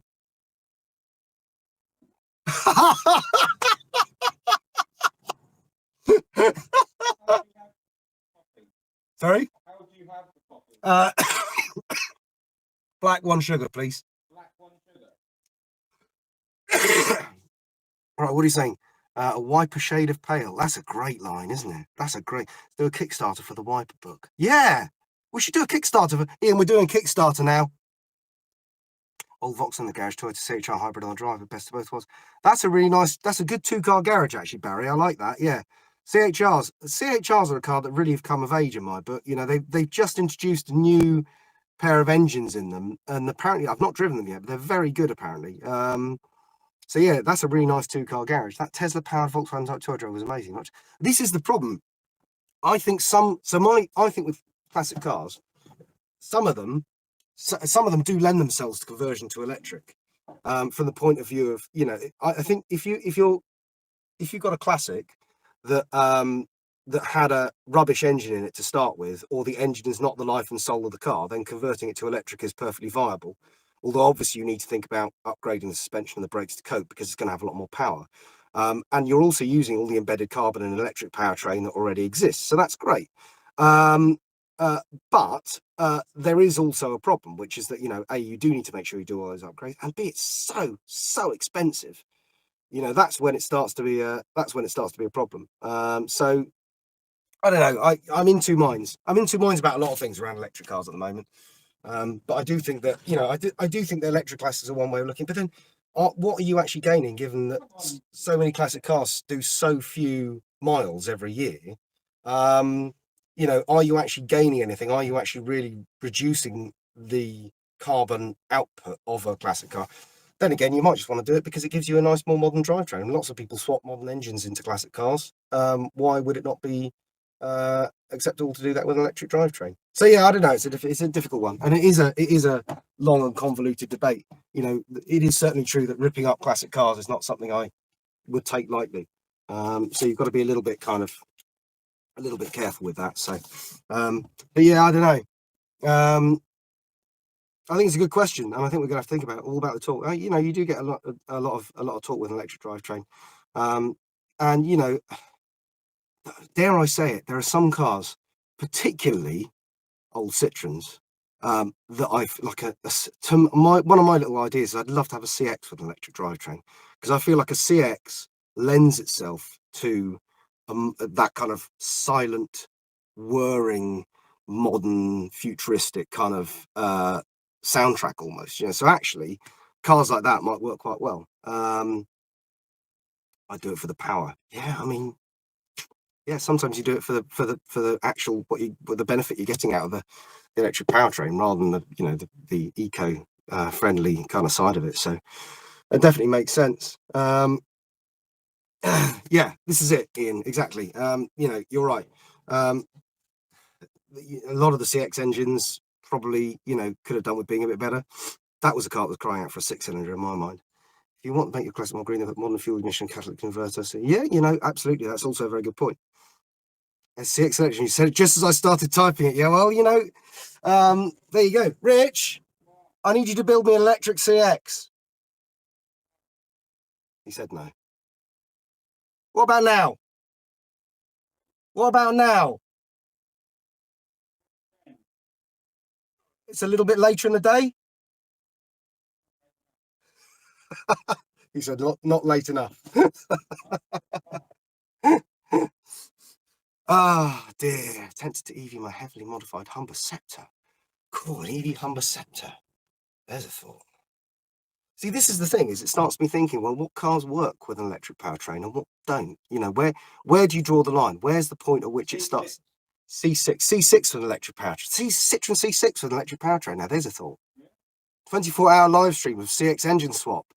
Let's do it, Rich. I have a feeling this might be the last 24-hour live stream Rich ever does. I don't know. Probably get the body off the TVR and strip the chassis. So he says he could probably get the body off the TVR and strip the chassis down in 24 hours. I have to say, I'm quite surprised. Quite surprised by how many people are all for the idea of an electric CX and electric classic cars in general. You know, I get it. I get the CXE. The CXE. I absolutely love it. Thank you, Squire. That's lovely. Oh, bang on. Yeah, this has gone wrong. I intended to come down here and make him a tea or coffee and keep him going, and he's ended up making me a coffee. So, I mean, I'm not complaining, to be fair. It's worked quite well for me. Hang on. Let me get the door for you. There you go. You all right? Do you want to hold that as you get in? You all right? Okay. You can do it. You got it. He's got it. There we are. He's back. He's not gone to sleep. I did sleep a little bit in the toilet. You were gone a little while. Yeah, I just had my head against the wall like that. It's the least comfortable I've been. But it was for those 5 minutes I was free. Oh dear. Nice cuppa. Thank you. Oh yeah, there's hobnobs. Yeah, there is hobnobs. There are hard-ons, yeah. Well, electric TVR now. Someone's done this. Has somebody done it? There's a YouTube channel called. Oh, I can't bloody remember. Doesn't matter. Volt or Electrocute or something. Okay. And they're building an electric wedge. Oh, do you know? I quite like that. That's the only TVR. Is it the only TVR? That's the TVR I'd see it suiting the most. Is a wedge. It's because it's so big you can fit all the stuff in it. Well, that, but also the wedge is a very kind of 80s Blade Runner looking thing. It kind of suits that slightly retro futuristic feel that an electric drivetrain would bring to it. I think that could work quite nicely. I think it would be horrible. Possibly. Because I think it would. Well, you'd hear all the rattles and squeaks. Oh, that's true. Yeah. They're really like a bit. You know. Maybe. Oh, there's one next to it. Well, no, I'm looking at it. There. I'm sitting here looking at the wedge that's next to us, thinking that would look in that colour, especially with an electric powertrain. That's a cool. That's a good colour. The idea of an electric powertrain in that car will be quite phenomenal. I reckon that could be quite good fun. I think an electric powertrain in any TVR would be fun, just because of the chassis and. But the thing is, so this goes back to what I was saying about electric powertrains. I think they work in cars in which the engines aren't the heart and the soul, but in a TVR, I kind of feel as a V8 TVR especially, the engine is the heart and the soul of it, really. So you are taking away a large part of the experience of driving I couldn't put an electric. It's difficult. I couldn't put an electric motor into an SM. Yeah, that might be. Well, the SM's borderline for me, but I know what you mean. I do. Well, I suppose they look kind of futuristic, so you think it suits it, but that's kind of where I am. But those engines are so, like the sound they make is so part of the car's it is lovely character. Whereas a DS, it suits the DS. Yeah, that's my gut feeling. Is something like a DS. Well, someone's done a DS, haven't they? There's quite a few electric DSs kicking around. I'd definitely do a DS. As I was saying on here, and lots of people were agreeing, a CX would be quite good. I think somebody said a GS as well. GS. There's one electric GS here in Brisbane. Electric GS would be quite a fun thing. I don't know. I think that.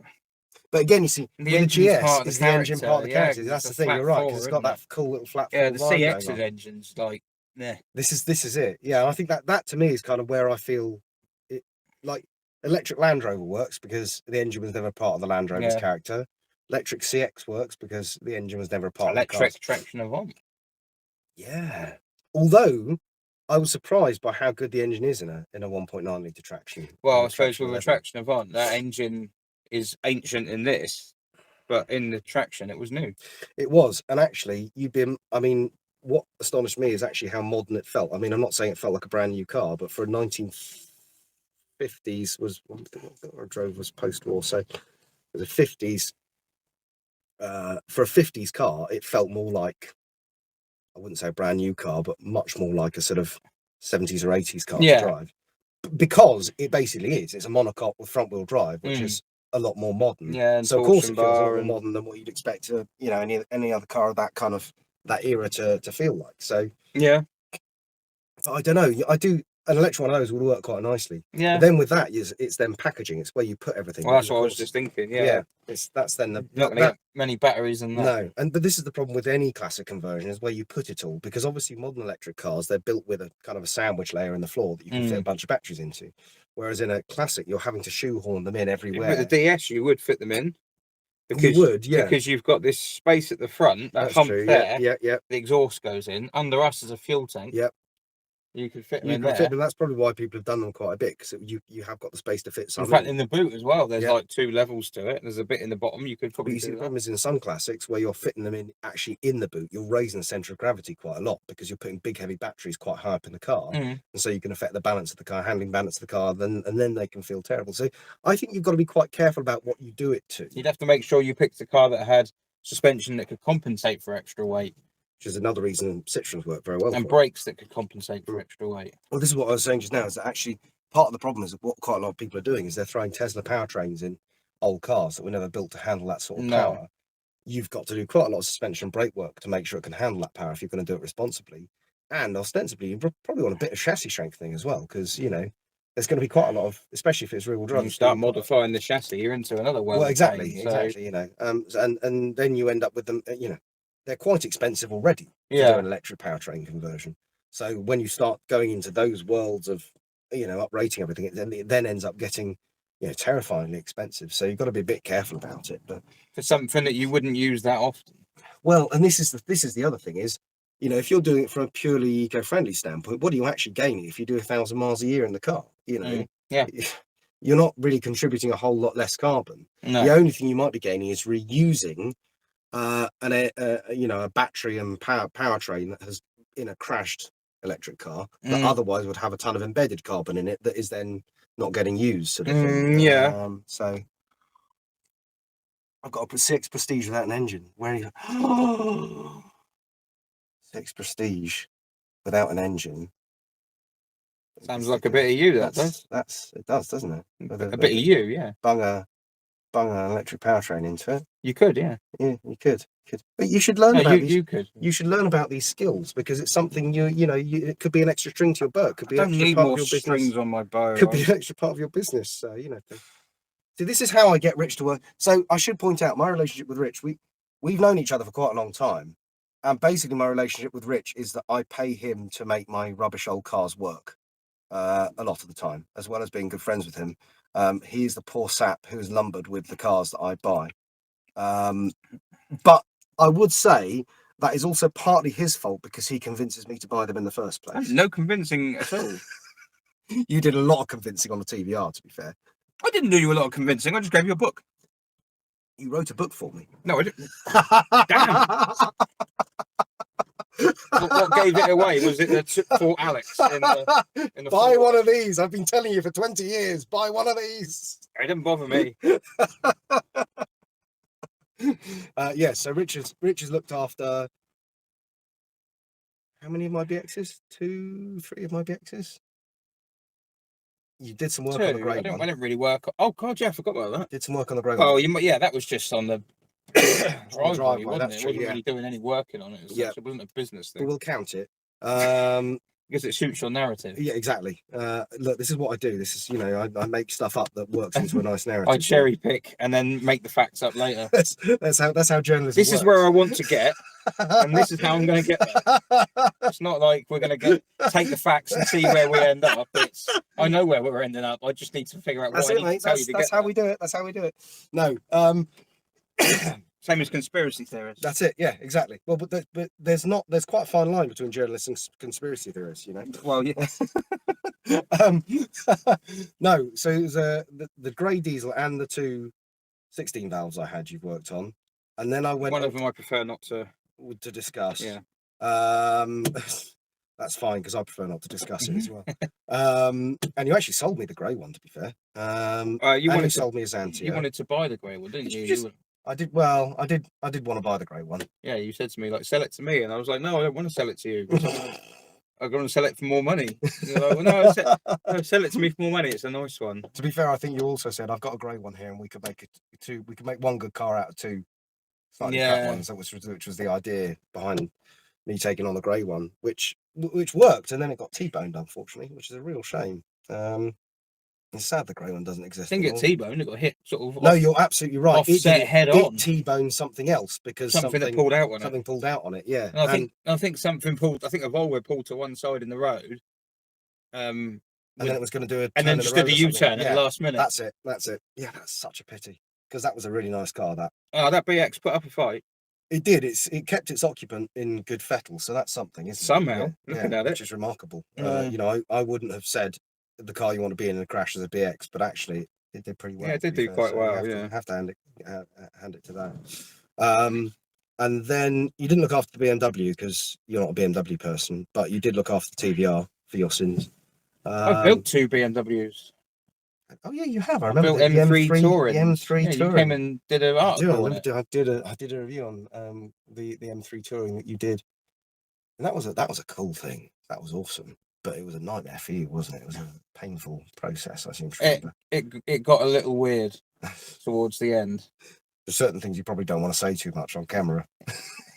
There was some elements of it which were uncomfortable. Yes, I remember the conversation we had at the time. Yes. About that car. Yes. But I do want to point out that the finished result was pretty. It was not. Yeah, it was nice. Yeah, it was good. I've just ordered because Otto models Mhm. in France have Mm. just done a E46 M3 touring. Really, have they? They've done a version of the BMW concept. Oh, amazing. So I ordered. that's I've awesome. ordered one That's with money excellent. I don't have for the office. What I actually really want one day is an E39 M5 touring, which again is something that they didn't make, but you know, I've seen a few converted. That's something I'd love to do. You could do that. I'd Yeah. absolutely love, because I've always been more an M5 person than an M3 person. As you know, going back to my being 63 at heart, you know, I tend to like the older man's vehicle. We had one in there a while Not- back. I had an E39 M5. Oh, M5. Yeah. They're lovely things. I really like them. They're very different to the E46 M3 because where the E46 is very much all about the top end of the rev range and getting it singing, you know, you can drive around an E46 M3 and it's a bit kind of normal until you actually get it flying. And then it just is sensational. Whereas the E39, I found, you drive around, it's burbling away and it feels quite special, even when you're just not going crazy mental with it. Yeah. And then it feels special when you go crazy mental with it as well, although it doesn't feel quite as special as the E46. The E46 is one of those cars that feels, you know, it's all about when you have an open road. Whereas the E39 is a bit more kind of balanced, if that makes sense. And that's not a detraction on the E46. It's just different character. It's just different character. Yeah. What I find so wonderful and amazing is that both of those cars were in BMW showroom at the same time, yet they are of such different character.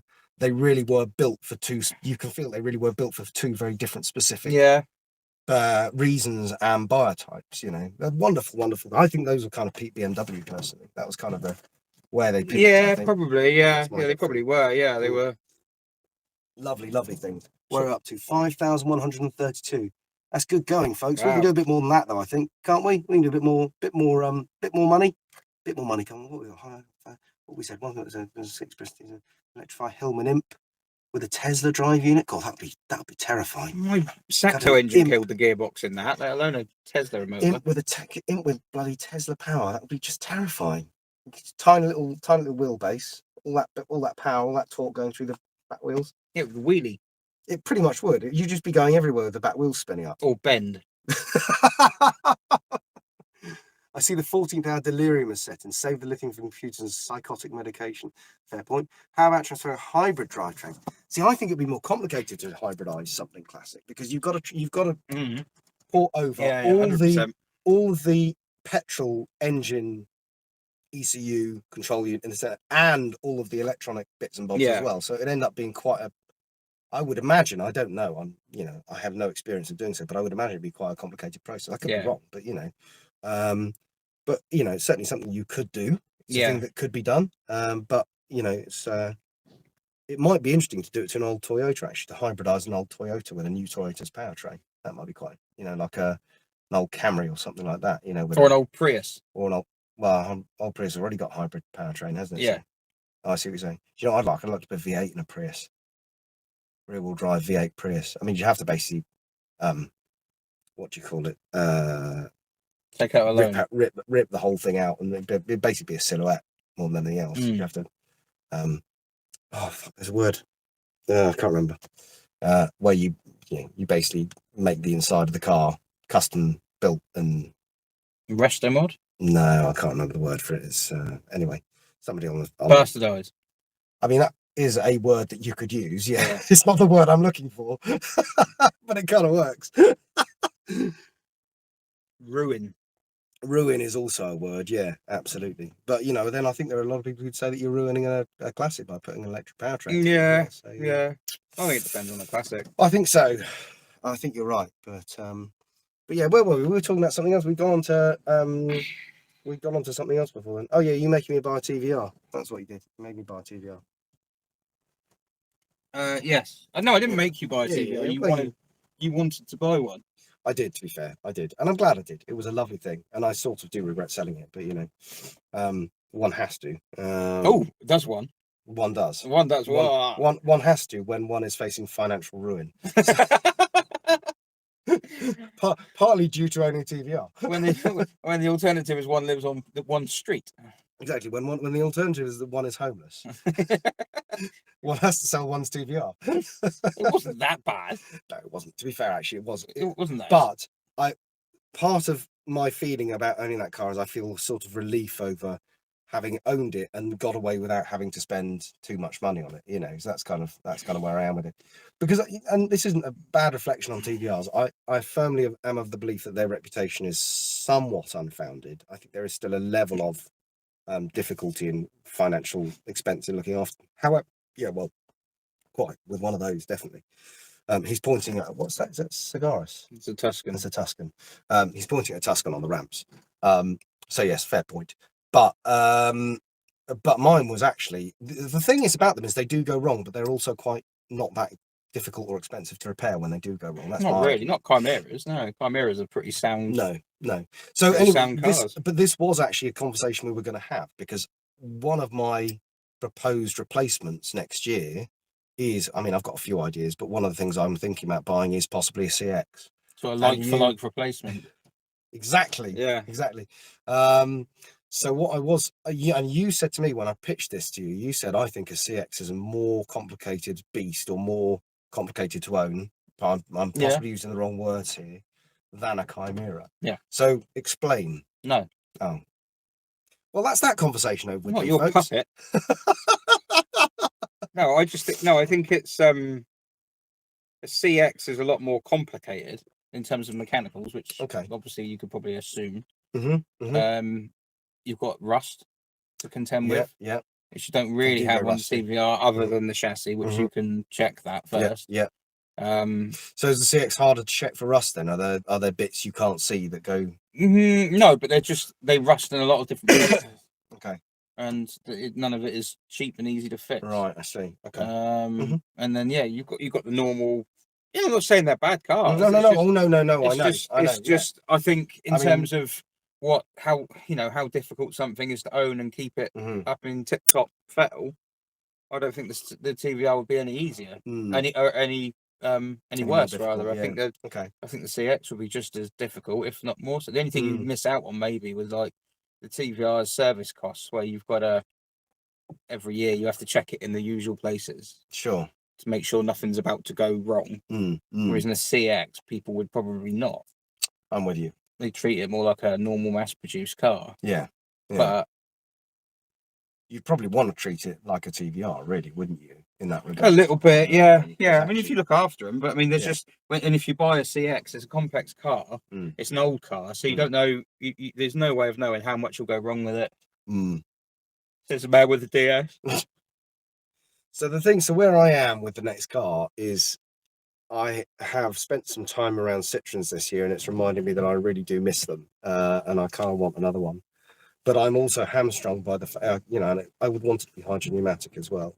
But I'm also hamstrung by the fact that whatever I have next has got to remain, I wouldn't say a daily, but kind of a backup usable car through the winter, and therefore have an element of reliability to it, and an element of, I'm going to take it out, drive, to 100 miles down the M40, and then if the heavens open and I'm driving back in floods, I'm not going to feel like I'm ruining a lovely old car by driving it in those sorts of conditions. I had to drive back from a launch in the Volvo the other day, and it was fine, but I did, I was driving through floods and puddles and epic rain and thinking, really, do I actually want a classic next to run, something like a CX? Would I be feeling this is a bit, especially if it was an old chrome bumper CX, quite an old car, quite a nice car, probably wouldn't deserve, in my book, that sort of treatment. So do I want to do that, or do I shelve that ambition? Because I've always wanted a CX. I've always fancied one. Do I shelve that ambition and then get something more modern? But the problem I've got is CXs are going up in value. Is this my last chance to own one before they become out of reach? So that's the dilemma I have. Will they ever become out of reach? I don't know. They have gone up in recent months and years. They've been going up for quite a long time, really. But I mean, is there a ceiling? That's the thing. Are all cars going to come down? Because I mean, they've all been going up so That's much. a good You've got to question. think, like, is it going to burst? Except TVRs. Yes, TVR. Yeah, everything except TVRs, as I've discovered to my cost. Yes, quite literally. Quite literally. But it's a difficult one. I don't know. And I have thought about XMs as well as a possible compromise. Yeah, because I have always fancied an XM as well. That's XMs are underrated. Yeah. And I do feel like an XM might be where it is. That might be the solution, which kind of ticks all those boxes. Thought about C6s as well. But But C6s are possibly getting a bit more modern. Yeah, it's not a bit less classic. Is it going to scratch the itch that I've got, sort of thing? You know. The C6 is a little bit different, I think. Yeah, To the others. I've heard you say this. Yeah, Yeah, and I've watched Ian's review of your car as well. Oh, that's all wrong. That's just... Hear that, Ian? it's all wrong. No, it's not. I mean, your car's probably, I don't know. There's something wrong. It's probably not the best. No, there are some. example. Oh, I honestly don't know because I've not driven another one. Okay. There are some things that it does really, really well, better than other Citroens. Okay. But there are some things that other Citroens do very well that the C6 point blank doesn't fails at. For example, driving on 3 wheels. Completely. Yeah, the C6 can't do that, and for that reason, it is not a true Citroen, and therefore must die. It cannot be allowed to. Yeah, I'm still gutted about that. What's he said? Disgrace. Or accelerating. Or accelerating. It accelerates just fine, as long as you're already moving. So the trick is to not stop. It's all about momentum management. If you see the lights red and you think, I'm not going to drive into them and stop, because then I'll have to start again. So I'm going. That's all right. You couldn't see it anyway. There you go. Put it between us. Yeah, I'm going to say you couldn't. Yeah, you pull up to the lights in the C6 and you think, well, I'm not going to pull right up to the lights like a mug. I'm going to slow down and I'm going to just be rolling so that it's all engaged, so that I'm ready to get my foot down and beat the Honda Jazz. I got you. Yeah. But the Honda Jazz always gets off. Always wins. The Jazz always wins. Yeah. That's the slogan for owning a C6. The Jazz always wins. It doesn't matter how comfortable you are, how suave the car looks, the Jazz will win. Doris in the Jazz is just gone. Oh dear. The only other thing about owning a C6 that and then I end up with, because I live in the ULEZ, what's going to be the ULEZ, supposedly. Now, we think that there's going to be a little carve out for our street, which is very, very useful because there's a primary school at the end of our street and we're right on the border. And I think, looking at the maps, there's going to be a little carve out for our street. So technically, I won't actually need to own a ULEZ friendly car, because the camera won't be. What's there being a primary school got to do with that? Because obviously, where people are coming in from outside of the ULEZ, they still got to get to school, and they don't want to be charged every time. So yeah, so there's a little. I think they've put a carve out. Charge them. Sorry. Screw it. Charge them. Well, there you go. I mean, I'm not. Don't tell me I'm not the one making the decision, mate. They can afford to live in London and send their kids to school there. But it's not really London where I live, because No. I'm right on the borders. I'm right on the border. I mean, I'm 10 minutes from the M25. I'm really not far into town at all. Gatwick.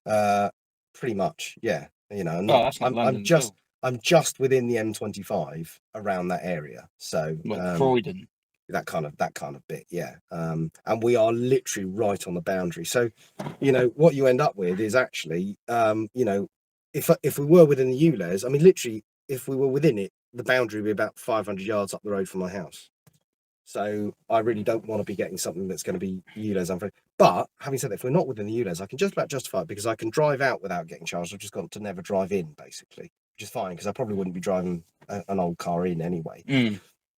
So the way around that is either to get an older CX that is about to become exempt through the 40-year historic exemption, right, or to buy something that's so new as to be exempt as well. Or I just say sod it and I buy something that's not exempt and I only ever drive out instead of driving in. So all these things are at play. So I don't really know. But if you only ever drive out and don't drive in, then you'll never come home. No. But my point is, because we're in that little carve out, I can still come home. I just mustn't go the other way. Does that make sense? No, I'd move. I'd move. I mean, there are some issues with that, namely the fact that my wife doesn't want to. And also that, you know, we've got friends and she's in little girls in nursery. Got to call her bluff. No, just move out of that bit. Just keep trying to run like when it's like in that film when the volcano goes and they're all trying to run away from the lava. The ULEZ zone is lava and you're just trying to run away from it. You just keep creeping past the M25. That's it. Everyone says, it won't go past the M25. It won't go past. And you're like, spend my life running away from the ULEZ bloody not, because I'm nearly in Guildford. That's what you should do. The C6 is not ULEZ. Anywhere in Southeast London is completely off limits. Yeah, you could say that. I mean, it is an area, but there are nice bits. I mean, around where we are, we're quite lucky because we got easy access into town when my wife has to go into the office, and then we're also 5 minutes up the hill from us is the North Downs, and The North Downs. I didn't know there was a there's a North Downs. Yeah, that's right. Yeah, it runs all the way along from basically kind of. But it's in London, so it's the North Downs. North Downs. Yeah. Yeah, basically all the way along from kind of Farnham, roughly, all the way along to kind of North Kent and Canterbury. There's like a ridge of hills. That's the North I Downs. didn't know that. And our bit's the Surrey Hills. Which Is there is an East and West Downs? I don't think so. Very popular with cyclists, the North Downs. Cyclists absolutely love a bit It's a of good reason to avoid it then. But you see, in the North Downs, it's great because they're all off the road. They're all up in the hills. Oh, right, So okay. it's fine. But no, I mean, I quite like where we live, to be honest. I just wish that it wasn't about to become difficult to own a classic car there, that's all. But as I say, I think we'll be all right because I think we're in a niche that's not going to be affected by it. It's just I need to make sure that if I do buy something that is ULEZ unfriendly, that I don't then drive it into town, which is no great hardship because I was never really going to drive it into town anyway. So, but yeah, well, we'll see. I mean, an XM is probably the most sensible thing to go and buy because it scratches a lot of itches and is usable. On the odd occasion, I do need to use it for work. They are very, very smooth. That's what I want. Yeah, they are really, really smooth. That's my thing about a C6 is everything I read about them is that they're not actually as smooth as you'd hope they would be, particularly around town. No, the C6 has got it harder than all the others because the C6 has to be as smooth as a proper Citroen, but has to have low profile, big tires with big wheels. It's also on a C5 407 platform, isn't it? So it's sort of slightly overextending that platform, I would imagine as well. Yeah. I mean, you can tell because it's got big old overhangs at each end, so it's kind of a little bit kind of. But that platform has that anyway. I suppose. It's you're to right. do with I think that 407 it does. Yeah, it's to do with the minimum height from the bonnet from the engine. In fact, that's why the C6 had to have pyrotechnic bonnet hinges. Oh, of course, yeah, to lift it up. Yeah. But the C6 has got low profile tires and it hasn't got long travel suspension. It has to sit like a normal car. Right, yes. Whereas like DS's, you could climb inside between the wheel and the arch when it's pumped up. Of course, yeah. And that's all your travel and you can soak anything up. But the C6 you can't have that because people would be like, oh, I don't like that. Yeah. So that is the thing that's killed hard pneumatics, isn't it? It's people going, oh, I don't like that. Yeah. That's basically it, isn't it? And so you end up like strangling hydromatic down so far, taking it beyond what it can do, to try and make it look like an inferior suspension, and then it's mad, isn't it? Really, when you think about it, it's such a shame. Yeah, it's crazy. The car that I think was ruined by not having hydropneumatics for me is the DS5. But that is the car. But that would have been the same. It would have had. Well, you're right. You are right. It's got even bigger wheels, isn't it? Yeah, you're right. You're right. Even bigger wheels. But it would have been a lot better than it was. They ride badly. Yeah. I mean, I've only driven a facelift one, which was better, and it was still not great. I mean, and it was compromised in so many other ways because it was very design led, and the problem was that meant that it was quite cramped in the back, had quite a small boot. For such a big car, it had many, many problems, which is such a shame because I think they're achingly pretty things. I think they're really lovely looking cars, and I would love to have one. But the actual ownership experience of driving it and owning it would upset me. Because I'd spend all my time thinking this is nowhere near the car it should be. Because there was a missed opportunity. There was an executive decision to go, we are not doing hydropneumatics anymore. It wasn't engineered for hydropneumatics and it never got them, and it really, that car with hydropneumatics would be peak. Well, not peak Citroen, that's wrong to say, but it would be peak modern Peak Citroen. means bad. Do you reckon? In modern kid speak, peak, does it? Peak means bad. Oh, I'm so not down with the kids. Wow. No, I mean, that's just thick. That's just backwards. Yeah, I'm so confused. Well, I said to my kids, you literally picked the word that means the best. But it's like sick meaning good. It's the same thing, isn't it? It's backwards, isn't it? It's something sick. It shouldn't be good. It should be terrible. But it's something sick. It's, and we're used to it kind of, well, I don't know, you probably are. I'm far too old for that kind of parlance. So, I don't say sick.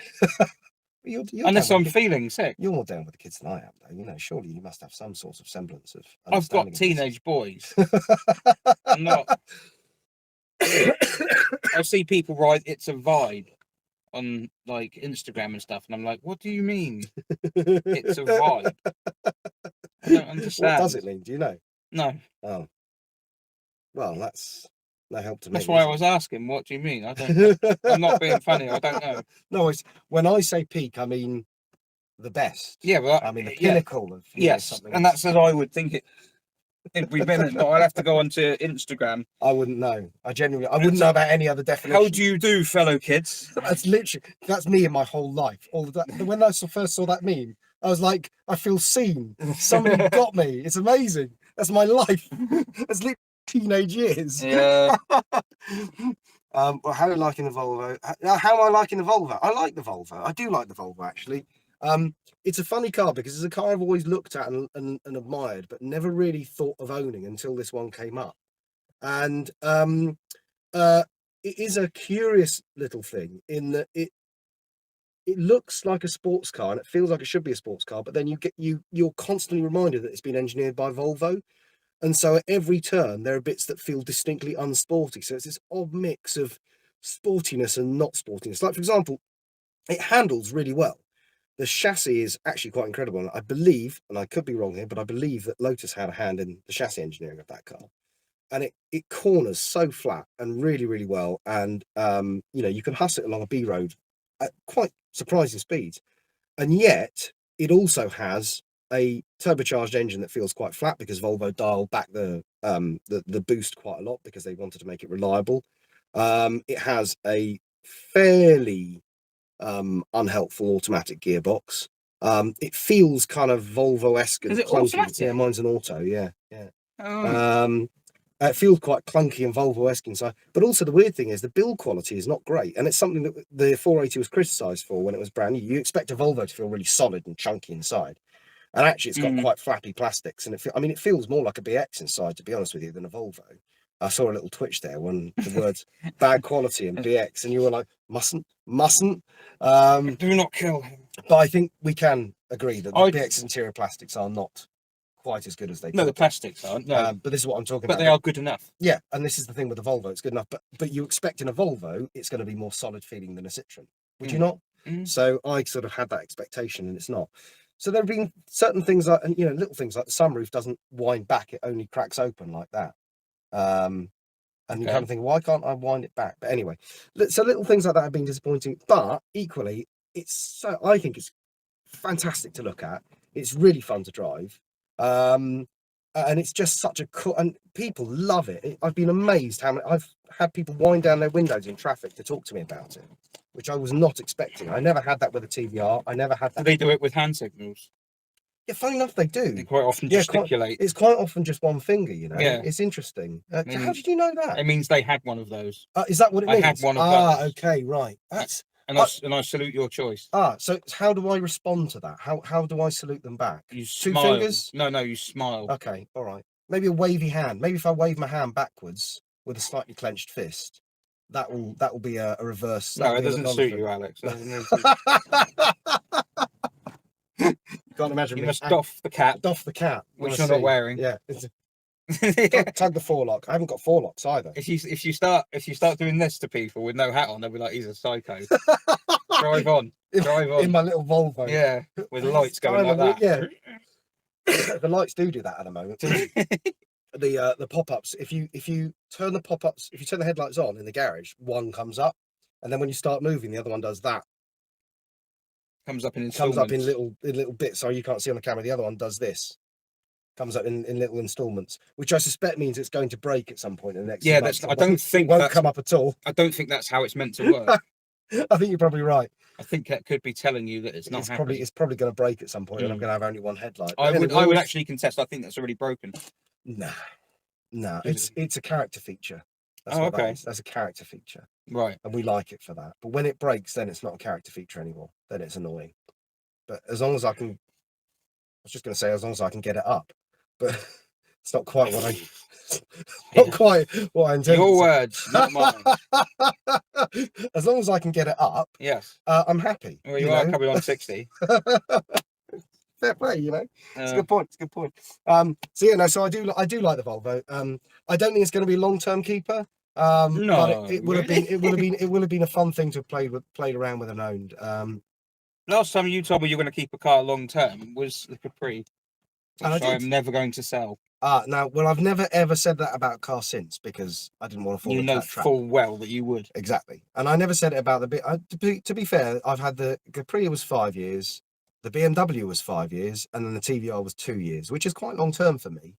You know, that's good going. Yeah, but if you had the Volvo, the Saab ownership, I owned the Saab twice. yeah, but how long combined? Combined, about a year in total. Oh, really? Yeah, about a year. Yeah, I like this car so much. I owned it twice in a year. I owned it twice for 6 months each time, It basically. doesn't sound like you liked it a lot. I did like it a lot, and I would have kept it had the financial situation been different. Mm. And when I bought it the second time, actually, I started doing bits to it with a view to keeping it long term, and then we suddenly realised our financial situation wasn't in it. It was not conducive to us having 2 toys, basically, because the Saab was basically a second. So you toy. sold the Saab and then bought another toy. I sold the Saab, and then I bought the TVR's replacement, and then I sold the TVR. You replaced the TVR with a Volvo. Yes. So who's on next? A Volvo 480. Volvo 480. The Renault Volvo. The Renault Volvo. It Yeah. is very Renault. Don't knock it. It's good. It's a fun little car, and I think they're quite underrated. And I think they're one of those cars that actually a lot of people have forgotten about as classics, and I don't think they should have done because they are fun little things. They're not perfect. They are flawed, but they are. It's quite a nice little car, and I think with a manual gearbox, mine will be a lot better. Yeah. You know, I think the auto box holds it back a little bit. But as a fun thing to bimble around in, it's quite nice. And it's really comfy. You can do a long distance motorway journey quite happily. Mm. You know, not as comfortable as a hydromatic Citroen, obviously. I hadn't made that comparison. That No. was you. No. Well, yes. I mean, obviously. But I'm talking in terms of, because I know if I say something's comfy, you'll immediately think of it in terms of, well, it's how comfortable is it really? Because you're used to hydromatic Citroen. I don't. So therefore, No, I don't. I don't start thinking that. I kind of already know it. So it doesn't enter my head. Yeah. Because I don't need to think Well, about no, you it. don't need to make a comparison, I suppose. No. Yeah. In my head, every time you're talking, it's just going wrong, wrong, wrong, wrong, wrong. Like, do you know, I can see it in your face Yeah. sometimes. yeah, my head's going, you can sit here and listen to this, but I'm off. And it's thinking about something else. It's like Volvo's fun. And I'm the one who's been up all night. Well, it's fine, because what will happen is you will inevitably persuade me to buy another hydromatic Citroen. I'll bring it to you to look after. I won't persuade you. You're persuading yourself. That's a fair point. Well, no, I'll persuade myself and you'll validate that choice. That's what's going to happen. That's how it works. Yeah, okay. So to be fair, you probably don't persuade me to buy cars, but you certainly validate my decisions to do It's not silly my job things. to put you off. Well, no. I mean, You let me buy that Rover. that's a fair It was a point. K-Series Rover with no water in the header tank. I did. And instead of did do that. going, It's quite remarkable you still talk to me, actually, isn't yeah, instead of going like, I don't know about that. it? I knew Does better. this look fine to you, Alec? It looks fine to me. Yeah, I think it looks fine. It's a nice colour. What about the water in the header tank? I'm sure it just needs topping up. In the back of my head, it's a K-Series and it has no water in the header tank. I mean, What could go wrong? you were the man who just made the decision to buy, so you know. I know, but but like, I got all excited because it was for sale and I had money in my pocket. Just hang on. You're criticising me about getting all excited over a Volvo, and you got all excited over a Rover. A Rover 216 Coupe. A Rover 216 as well, not even a 218 or a 220 turbo. Think of the poise. Think of the light front end. None of this T-Series rubbish with the iron block. A lightweight front end with poise and Yeah, a bubble dashboard. Yeah, but not even a 218. We didn't do a Which would have 218. a light front end. Yeah, they did. What, Coupe? Yeah, 218. It replaced the 220 turbo. Yeah, the 218 had the VVC engine in it. No, it wasn't one of those. No, it wasn't one of those. It was a 216 you bought. It was. That was fun. That went well, I think, that car. That was It was, great. it was quite a to be fair, tidy car. We've all had those cars on our history. That was the first car I've ever owned with pillarless I think we doors. should throw that out to the audience. I think that's something we should share. What cars have you bought that you've regretted a week later, 2 weeks later? Because how long was it that did it take you to regret buying a Rover? A week, 2 weeks? I can't remember. It all went ping. Till it broke. Yeah. When did Well, it break? technically, it was already broken. Well, I suppose, yeah. I mean, how soon? How much later did you discover that it was broken? Was it like a week or two after you bought it, or a couple of days? I can't remember. No, it must have been about 3 weeks. 3 weeks. 4 weeks, something like that. Go on, let's. We were supposed to be taking it on holiday, Oh, really? Were you? Oh, wow. Yeah, that's a good job you didn't. so we didn't take that because it broke, Yeah. and we couldn't take the Saxo because the Saxo had a radiator had a hole in it. So that was also broken. What did you take in the end? The estate. Oh, the estate. Wow. Took it to Oakhampton. Nice. Took it Oh, across the estate. Dartmouth ferry, and it moored up at the river on the other side. And the guy was like, "Right, you'll have to go." And oh no, you can't go. I can't. I can't get it close enough. And I was like, "No bother, I'll drive through it." And I drove off the end of the ramp into the salty water and back out the other side. I think. Have you? Did the audience know about the estate? The estate was a legend. So Rich owned a. I can tell the story if you want, but you can just correct me where I've cocked it up. So Rich bought. I'm going to do this while you do that. You just tell me where I'm wrong. Was it free? Yes. It was. Rich got a BX. It was a BX diesel, naturally aspirated BX diesel estate, free, off a bloke who basically said you could have it if you can come and take it away. And it had been sat in a barn for. No. It was on a driveway. It was on a driveway, was In it? I thought it had been Sheffield. in a barn in Sheffield. No, we put it in a barn Ah, that's it. twice. That's what I'm thinking of. Yeah. And you basically went up, managed to get it. It was a non-runner. No, wasn't it it was running. It was MOT. Was it really? I thought it was a non-runner. Yeah. You went up and got it going, and this thing had done 220,000 miles or something. No, not at the time. It was. I thought it was quite leggy, wasn't it? No, well, it was about 170. Right, okay. Slightly less than I remember. 4, Okay. something like that. But we ended up at about 202. Was it you and Simon owned it jointly? Yeah. Right. Okay. Yeah. Went up and bought this thing and expected it to last a couple of months and just. It was just free. a joint backup car. And it literally was it was unkillable. It was completely unkillable, this thing. Absolutely unkillable.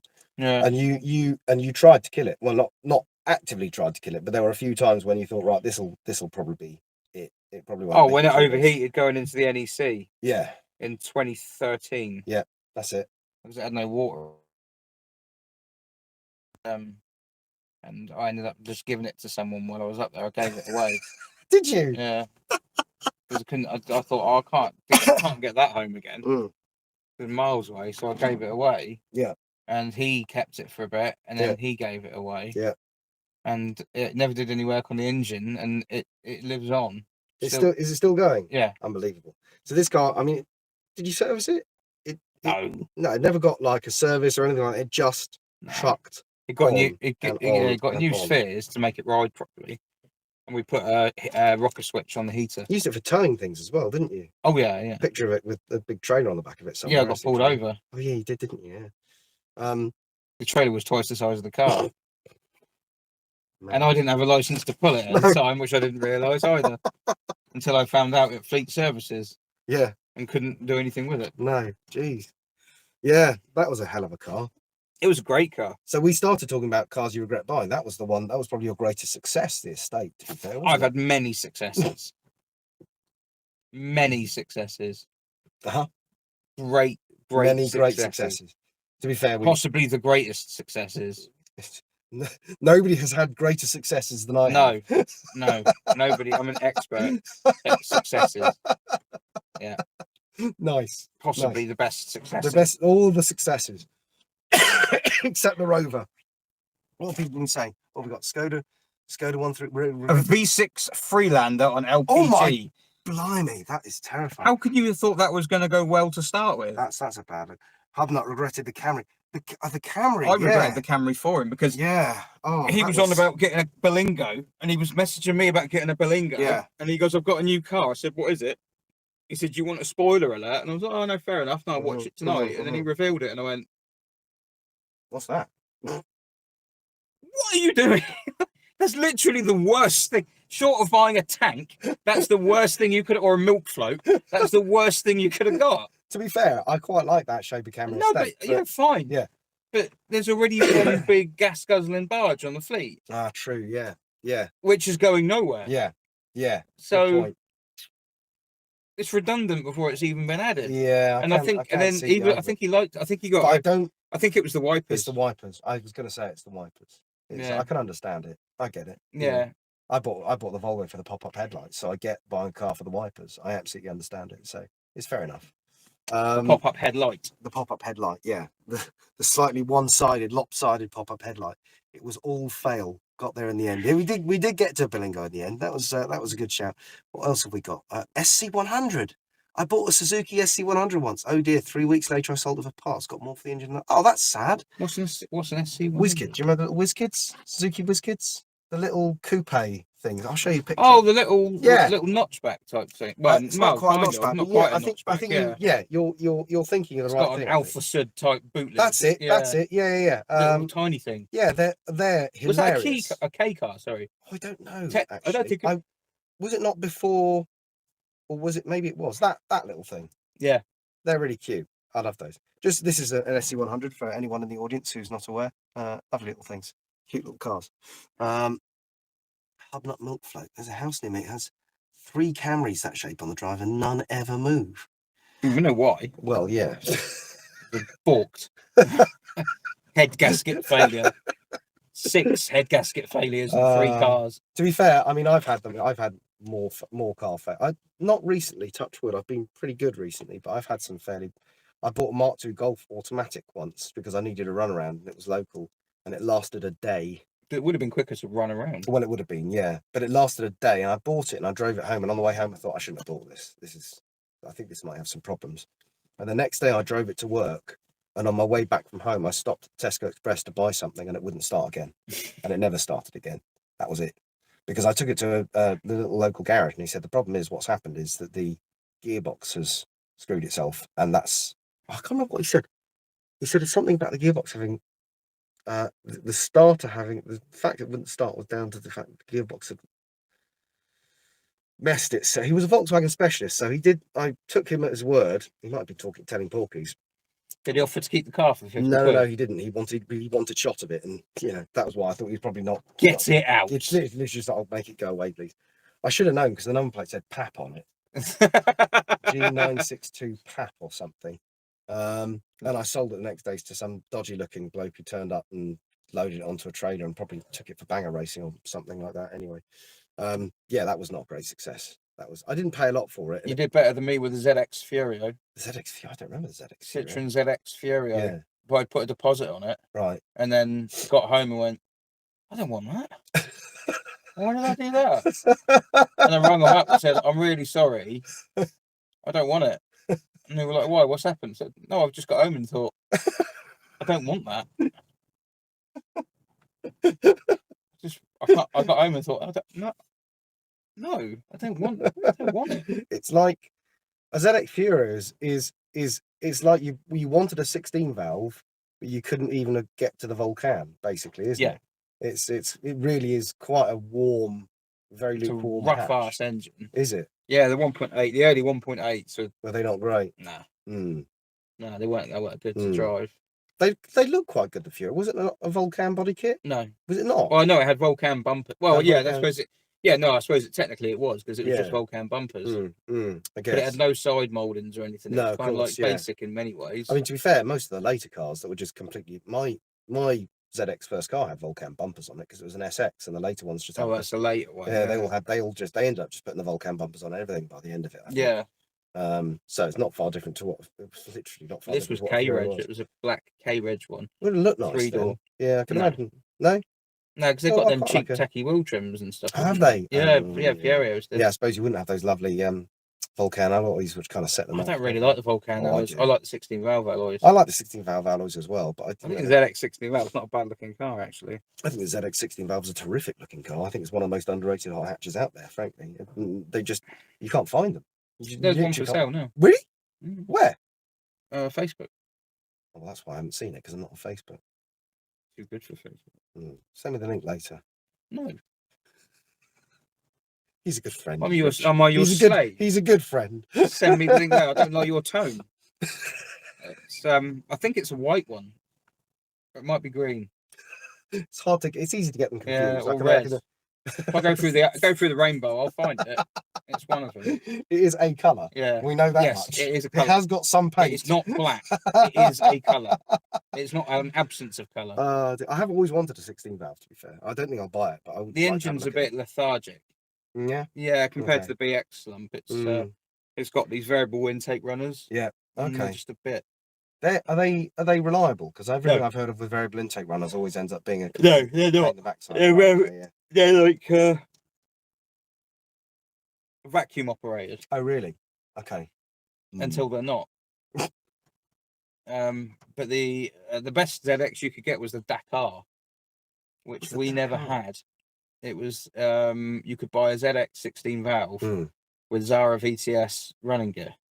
Oh, So you had the right. Zara VTS engine, suspension, yeah. brakes, wheels, Oh, wow. steering, basically Gosh. everything the Zara VTS coupe got. Which, Right. although they look bloody plain Jane, They're very good, aren't underneath they? they had everything was quite bespoke, even Yeah. the steering rack.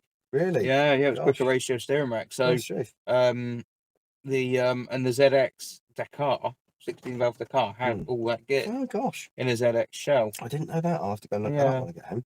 Yeah, they were. They came in Poseidon blue as well. Oh, Poseidon blue, red, black. that would work. Well, for was me. it black? No, it was like the dark grey, real dark grey charcoal, Okay. and white, I think, So kind of blue, grey, and white, and red. and red. Yeah, Nice. but they've got this. They have the Zara wheels, the 5-spokes. Oh, okay. Oh, I'm gonna go look those up when I get home. They're left-hand drive only. That's the thing, isn't it? You couldn't, even if you imported one, it's still going to be a left hooker, isn't it? It's But the pretty book much time for 0 to 60 was 6.9. Jeez, that's quick for the time. Yeah, That's really. That's well, they're really light. quick I mean, looking. you take Yeah. a 306 GT06 and knock some weight out of it. Yeah, So- you're not wrong. Yeah, I like my ZX. You know, I crashed the first one, obviously, but the second one I had was I went everywhere in that car. I really liked it. It was a really good thing. Yeah. What have we got? Body was K, engine was not big bore export engine, not K. It had a 1 litre lump in the back. Don't worry, I won't tell them. The engine in the back. Yeah, Was they had it? a rear engine. Yeah. Oh, I didn't know that. What, transverse? Oh, I literally, all I know is rear engine. It's one of those. Oh, that's down there. What's got it? That's happened. That's there. Oh. Let's try something. Did I miss the project car? Did I miss the project car reveal? So for the 4th time. Yes, you did. I did one at 8:45 last night, and another one at what was it? I don't even know when it was. 1:30. Is Adster still here? Because if he is an absolute machine. The other one was about 3:30 this morning. Now, just to confirm, because I didn't see either reveal, the project car is in fact yours. It's got a question mark. Well, I'm making sure I'm not giving anything away that hasn't been given away. It is the Tractiva. Ah, yes, excellent, good stuff. It is. I had wondered what was happening because you told me about that a little while ago, and I sort of wondered whether it was still happening. Yeah, it is still happening. It is. Well, because I told you about the idea was to build a road car. Yes. Well, I'm now no longer doing that. Oh, really? Okay. Yeah, right. I'm now going the opposite direction. Okay. So rather than harvest all the Activa bits out of a broken Activa and put them into an old leggy V6 shell, okay, I'm taking the engine and associated bits that I need and repair panels from the old leggy V6. Okay. And putting them into the Activa to create an Activa V6. Okay. Yeah. But stripping it right down, like big time. Oh, okay. With big sticky tires and track car and go and get up some people's noses. Because I think if someone's going around in their like modern hot hatch or sports car, I mean there'll be some old half alive Clive going around Goodwood in his 911, paid for tuition, and he's got his anti stuck to his bumper. That would just give me such immense satisfaction. I do love the way you're building a car specifically with the intent of annoying Porsche drivers. Not just Porsche drivers, Ferrari to anyone, fair game. Anyone, Lotus. A fair one. Yeah, if they spent money on it, I'm taking it down. If they've got more money than sense, I'm coming for them. All the gear and no idea. Love it. Because I've got nothing to lose. Fair play. I've got spare doors. I've got spare wings. If I stack it, I can. So if you're on a track day at any time in the near future and there's an angry looking bloke in an Activa, don't... Tractiva, sorry. There's an angry looking bloke in a Tractiva. Not tractor. No, I work. People have been saying that. Oh, really? Yeah. You were talking about tractors when I was driving down here, hydromatic tractors or something. I wasn't. Someone else was. Someone else was, right? Okay. But anyway, if you're on a track day and you see an angry bearded man in a Xantia, don't get in his way because he is only too happy to smash into you. That's No, the, I'm that's not. the, I wouldn't smash into. that's No, the, that's that's the lesson we're taking. That's rather callous. No, I'm not. I think I don't know what that word means, but no, I wouldn't do No, that. that's right. That's Is accurate. it? Yeah, it's Excellent. Good. It's good. No, I would. No, I would not. I just want to beat them. Yes. I just Physically? want. No, I just want to drive past. I want to. I want to metaphorically emasculate them I see. in I a see. Xantia. Yeah, I see. I don't think there are many things they could go through that would be worse. They'll come home and they'll be, did you have a nice day at the track day, dear? No. There was a Xantia. What happened? No, I don't want to talk about it. I don't want to talk about it. No. He keeps saying Xantia. He means Falcon. Falcon. Falcon. You're going to make a track Falcon for Hub Night. Is that what's going on? A Tralcon. A Tralcon. No, because he's got a Tremont. Oh, okay, yeah. Of course, he has got a Fairmont, hasn't he? Yeah. Yeah, I mean, you could actually do that because you could paint it like Barfast colours. That would be. What colours are you painting the tractor? I don't know. I wasn't going to paint it. I'm just going to leave it, but I might put livery on it, like vinyls. No, it needs a livery. It needs some sort of vinyl. Yeah, I'll probably do some vinyls. I mean, I would say some sort of Citroen racing livery.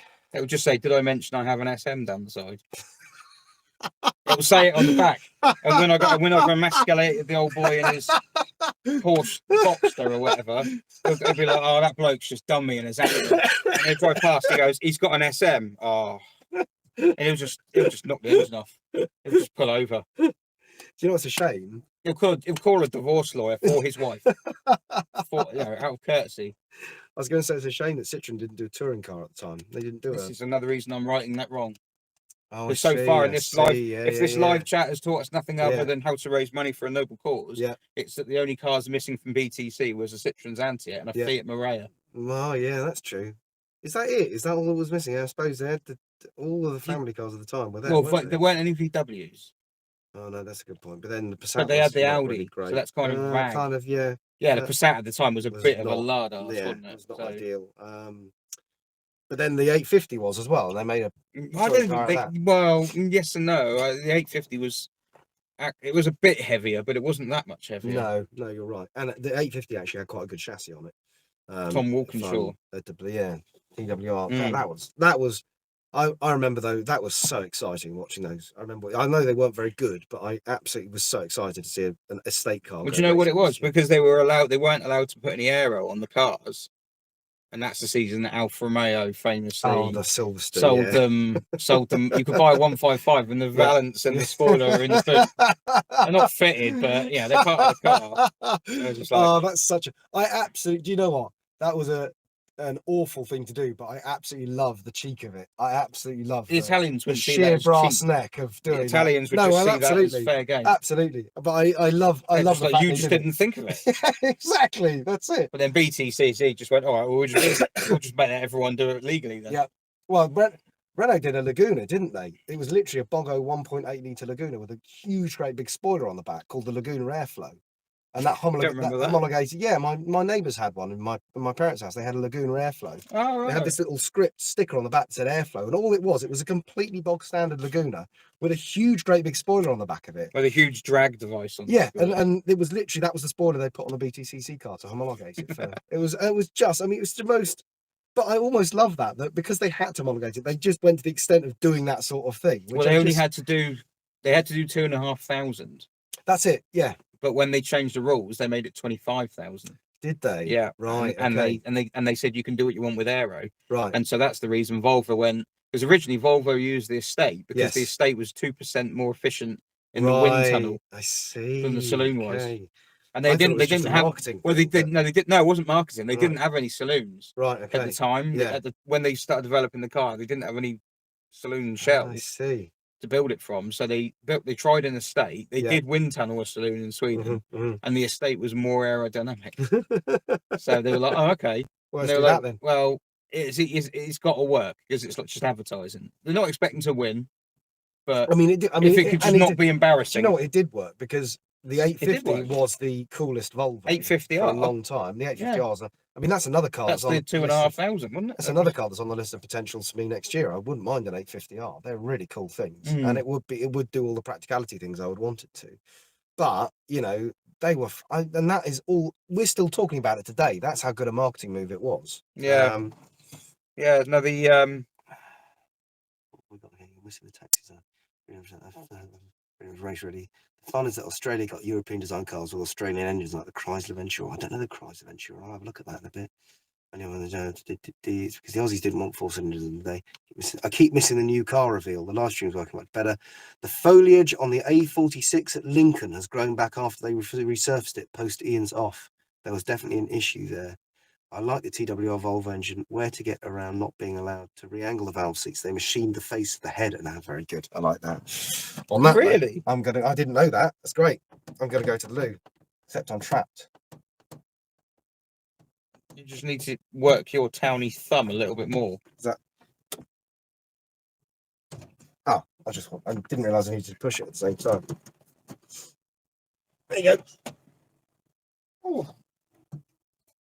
Right, you're on your own for a bit. Are you all right? You're not going to go to sleep? No. Oh!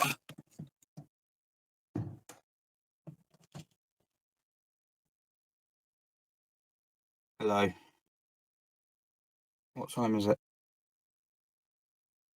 8:30.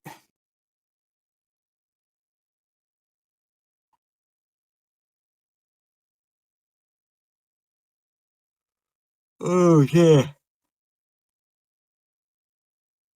How many we got? 130. Wow. 5,202. Oh man. That's awesome. It's 9:30 in your part of the world. I'm guessing you're just an hour ahead there. How am I feeling? Awful. Dreadful.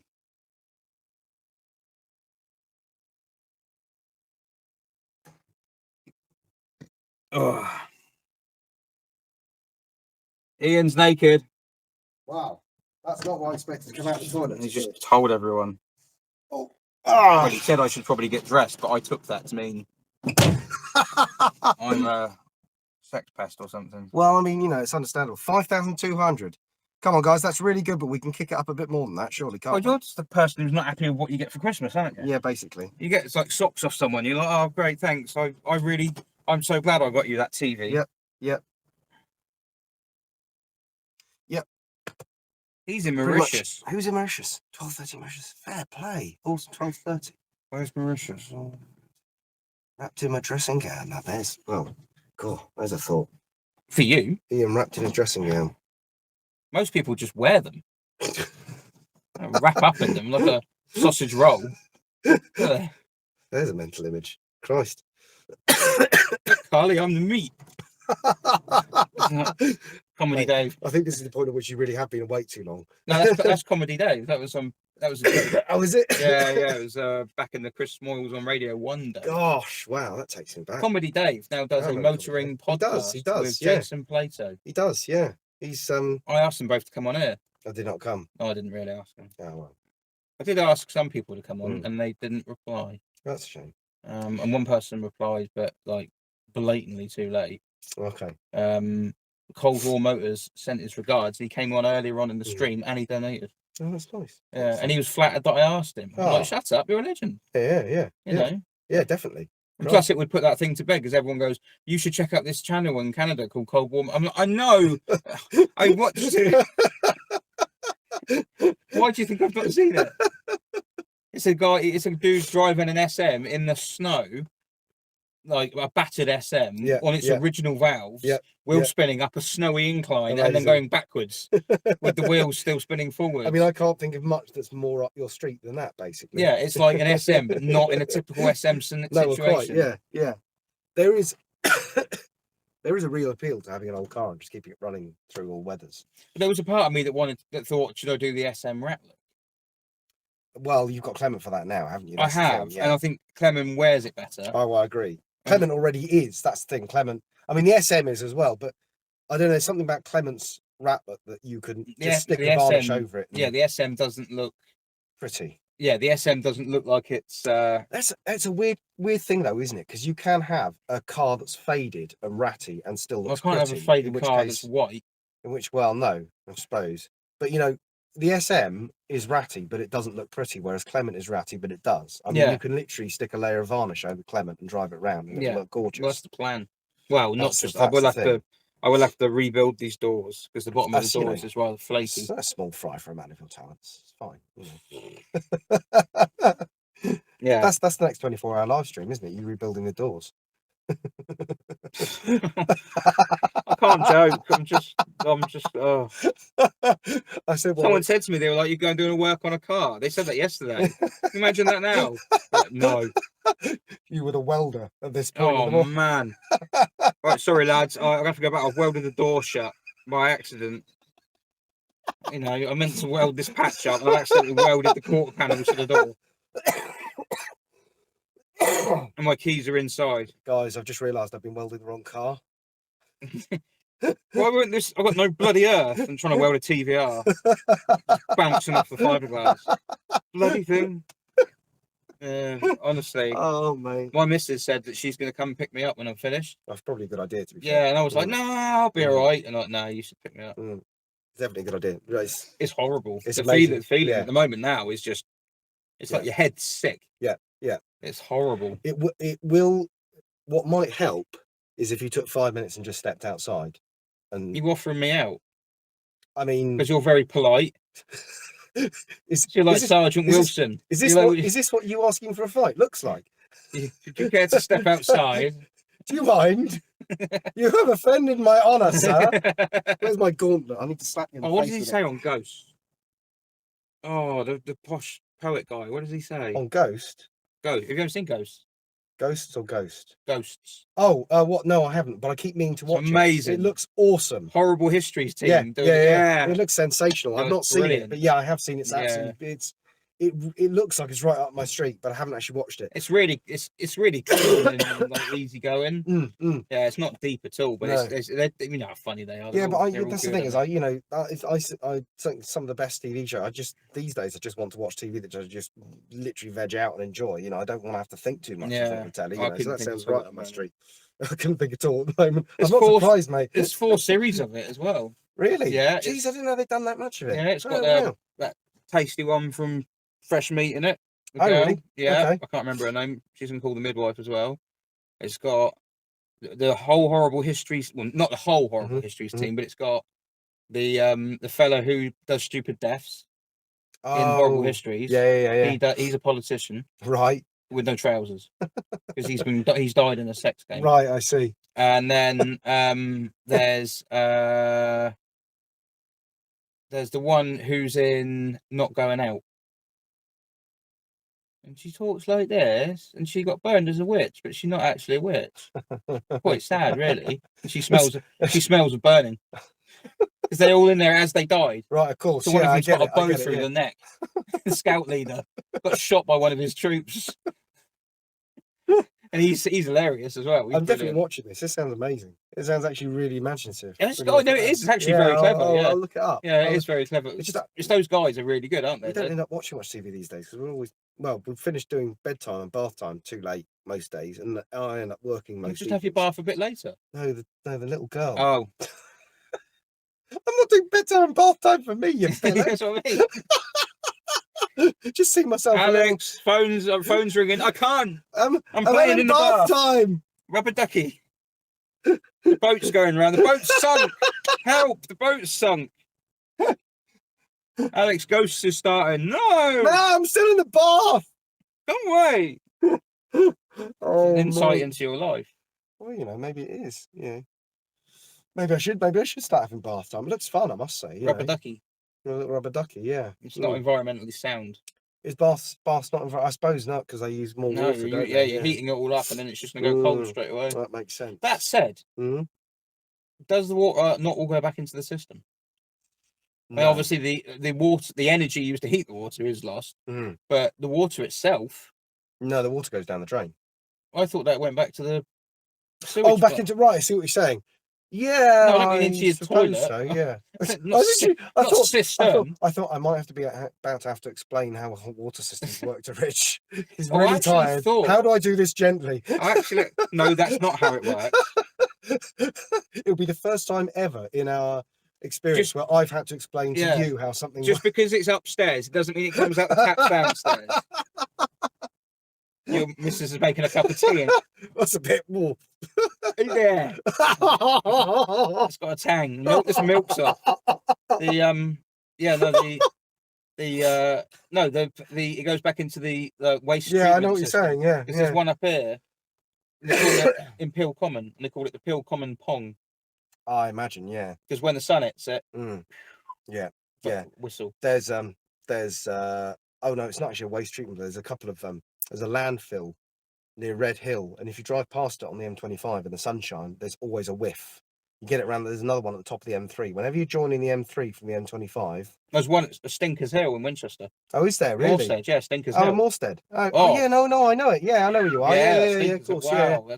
That takes you. Yeah, that's a bit whiffy. Yeah. Yeah, that takes the water off your eyes. Yeah, lovely.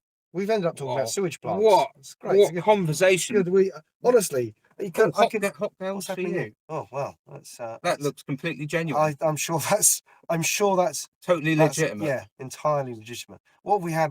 I'm sorry. Welding. Your welding could be worse than mine. Parts are a huge issue. Carriage and import taxes. Oh, that's a conversation about Australia, isn't it? Like a tame version of Roadhouse. Would you care to step outside? Yeah.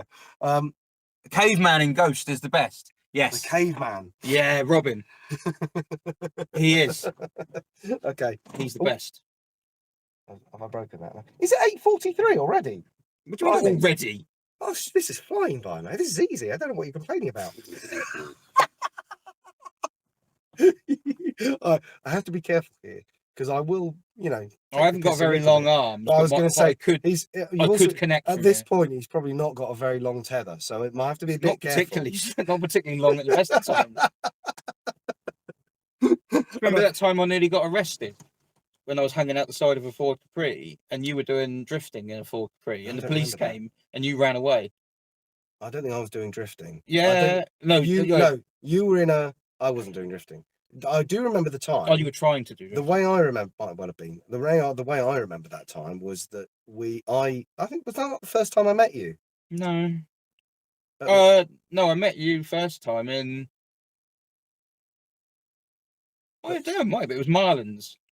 Because I was out in Simon's Capri. Oh yeah, very vaguely. Yeah, ropey 2-litre Capri. Wow, that was a complete hound, wasn't it? Yeah, we put an Ashley exhaust on it. It had some sort of aftermarket, some sort of ridiculous body kit on it as well, didn't it? Yeah, an RS kit, I think. Was it an RS kit? I think so. I thought it was some other sort of cheapo fiberglass thing it had on it, but yeah, I remember that, and I remember then seeing you in Hedge End at some point.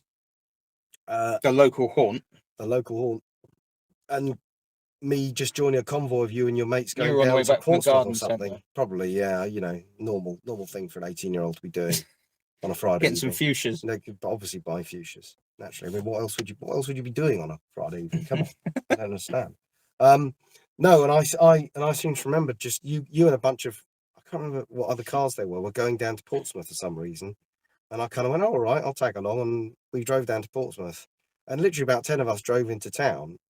And I don't remember us driving antisocially at that point. I don't remember us actually doing anything ridiculous. Yeah, but suddenly police cars appeared. You tried doing something, and as soon as the police arrived, I probably tried popping popping the back end out on a roundabout or something. You started. Well, of course I did. Very quickly. Yeah. Well, I mean, with my reputation, come on. You'd have got us all out of trouble. Expect, officer. There seems to be some mistake. I'm ever so sorry. I don't understand what the problem is here. These people, these reprobates, made me do it. They said they. Oh, come on! I would have come to your defence. I would have, except for the fact I ran away. Obviously, I was hanging out of the window of. You were on the motorway or something. Did you? I was on the motorway as well. No, maybe you weren't hanging out the window. It was when we were in town. I was mouthing off at the policeman. Were you? Yeah, and he told Simon to shut me up. He was going to arrest me. I'd been drinking. This is why I'm normally. I think it's important to point out at this point that you weren't driving at that point. No, I was in the passenger seat. That's what I mean. I was hanging out at Simon's Capri. We were young and foolish. No, well, no, quite. We were young and foolish. Yeah. I did that Capri I had at the time was actually a very nice car. It was a very good car. 180 horsepower. 180, no, 160. Be fair. It was booked at 160. That's what I reckoned it had at the time. Yeah, see, no, I don't think it is. No, you're absolutely right. I'm not disputing that fact. But at the time, I was full of my own Bull crap. And It has Jan speed exhaust. yes, exactly. Therefore, 10 yeah. horsepower. Yeah, absolutely. And you're like, yeah, but the heads are still massively like. Yeah, Siamese and rubbish. But I did like that. It was a nice car, and I seem to remember. Tidy. I seem to remember you drove it, and you said it was the only Capri you'd ever driven that you actually liked. It was actually the only Capri I'd ever driven. Ah, well, I mean that still is technically true. Yes. Well, no, I think I did drive that. Well, you've driven size. Yeah. To be fair, I think, and that I can understand why you didn't like that one. I think it. Yeah. I don't know. I don't know if I would have done or not. I mean, I don't care how I look too much. I'm not into my. But I thought you were going to say, I don't care how I look too much, but I was never going to drive that. no, that's what I mean. There's limits. Everyone's got a line in the like sand. A threshold. Yeah. And that Capri was probably it. That Capri was pretty snotty, wasn't it? It had a cutout either side, and for a twin exhaust, but it didn't have a twin exhaust. It just had one. So it was a Pinto. Probably a little pea shooter sticking. No, out it had the an back of Ashley exhaust. Oh, it had an Ashley. Of course, Yeah. you said, yeah. Yeah, with its Pratt Weldon, and it. Oh man, and it was a Pinto. I had a 2-litre Pinto later at university, and I think I actually stuck an Ashley exhaust on mine as well. And it sounded hilarious. I mean, it was just stupid. But mine didn't have a silly body kit on it.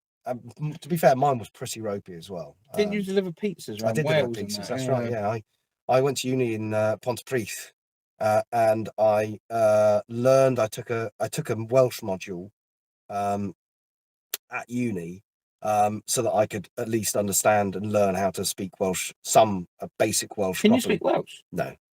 I was useless at it because the structure of Welsh is very different to the languages I knew, and the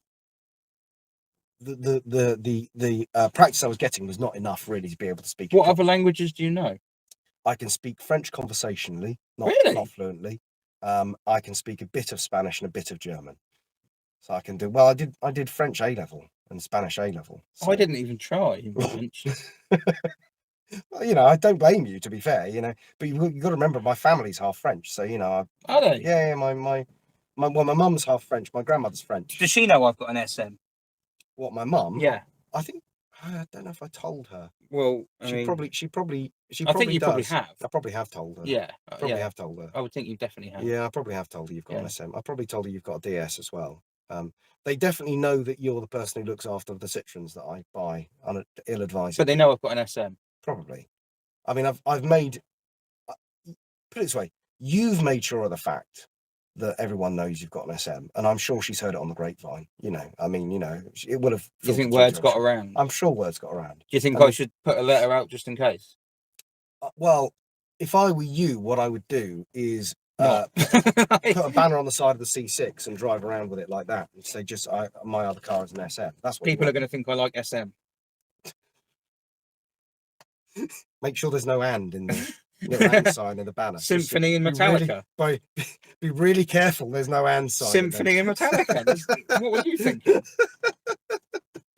Fucking, a symphony orchestra and Metallica. It's like, Do you know what? Actually, I would enjoy that. That would be awesome. It's great. Yeah, I'd love a bit of that. It's brilliant. Is it actually a thing? Yeah. Oh, excellent. I'll go look that up. It's live. Really? Yeah, symphony in awesome. Metallica. Oh, awesome. Because I do quite like that. When people do orchestral rock music. Orchestral metal. I think works really well. It was really good. Yeah. It's amazing. What would you think I was talking about? Well, I didn't know. You've been awake for quite a long time, so I really wasn't. What What else is there? At this point, I'm taking everything you say with a pinch of salt. What else is there that starts? We've got S&M as the. You tell me. There's nothing else. Is there nothing else? There's nothing else. Oh, That's okay. it. Yeah. I mean, I wouldn't possibly know. I'm far too, Sierras and Maestros. Maybe. Yeah. Sierras or That's got to be it. What are people saying in the chat? On weird motorway smells. The coffee. They didn't know I had an SM. See. Yeah, it's true. Good morning. Dayan. What? Borada. Some Welsh happening. Bless you. It's good. I did learn. I can remember how to say I live in Treforest, which is where I lived at the time. Rydw i'n byw in the forest. That's how you say I live in Treforest. So there you go. That's my Welsh. Good. I'm glad I contributed to that. That's why I'm here. That's why that line was why you brought me along, isn't it? I could have got that off Miss Hubner, to be fair. To be fair, you probably could have done. She to was be fair, speaking Welsh last She night. would have delivered it far better than I did. as well. I thought she was speaking Welsh the other night, but she was speaking Welsh. I thought she'd fallen on her keyboard. What I was going to say was the joy of having learned Welsh was it meant that when I was delivering pizzas around the Welsh valleys, I could actually pronounce the town names, which is really nice because it meant that people knew what I was Everyone's just going meaning. to think you're some posh twit who's trying to be clever. Probably, but also check out this Southern English boy. But also, it meant I wasn't standing there sounding like I was taking the mickey. That's what, like I would be. Well, this is the thing, you know. Swansea. Is that right? Cardiff. A diff in a car. Cardiff.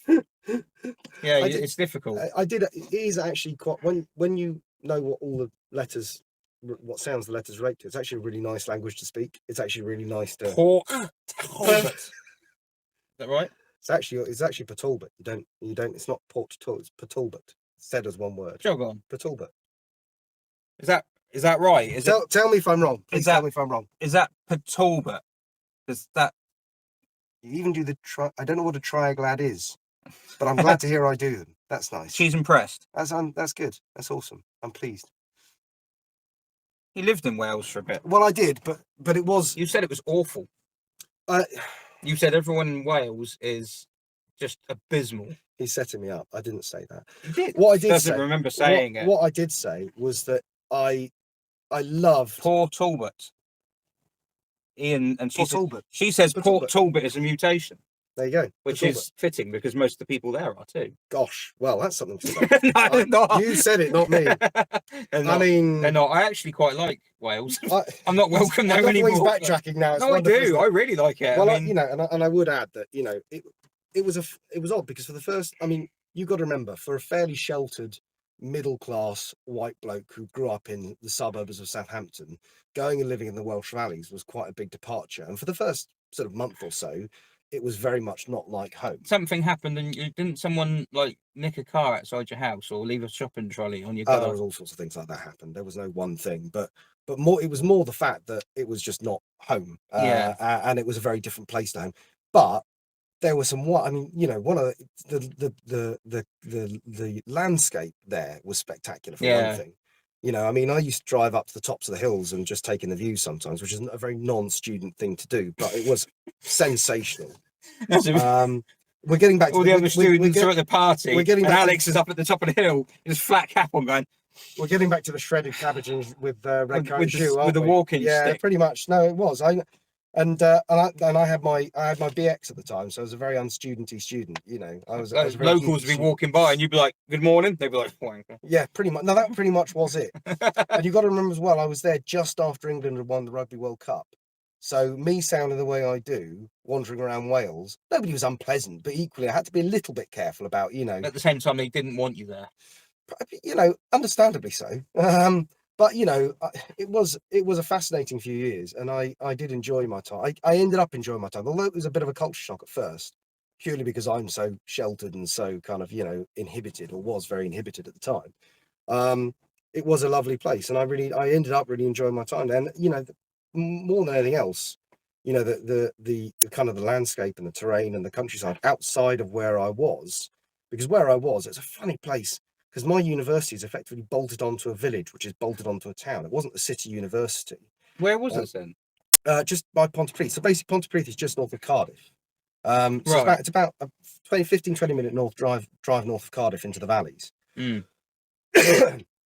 And Pontypridd was originally kind of a trading town. So the old Rhondda Canal used to run up from Cardiff through Pontypridd to Milton Keynes, Merthyr Tydfil. You didn't do geography while you were there. I didn't. And Merthyr, of course, was the place where all the coal from the mines congregated and was sent down through the canals. I went down a mine there once. Yeah, so it was a huge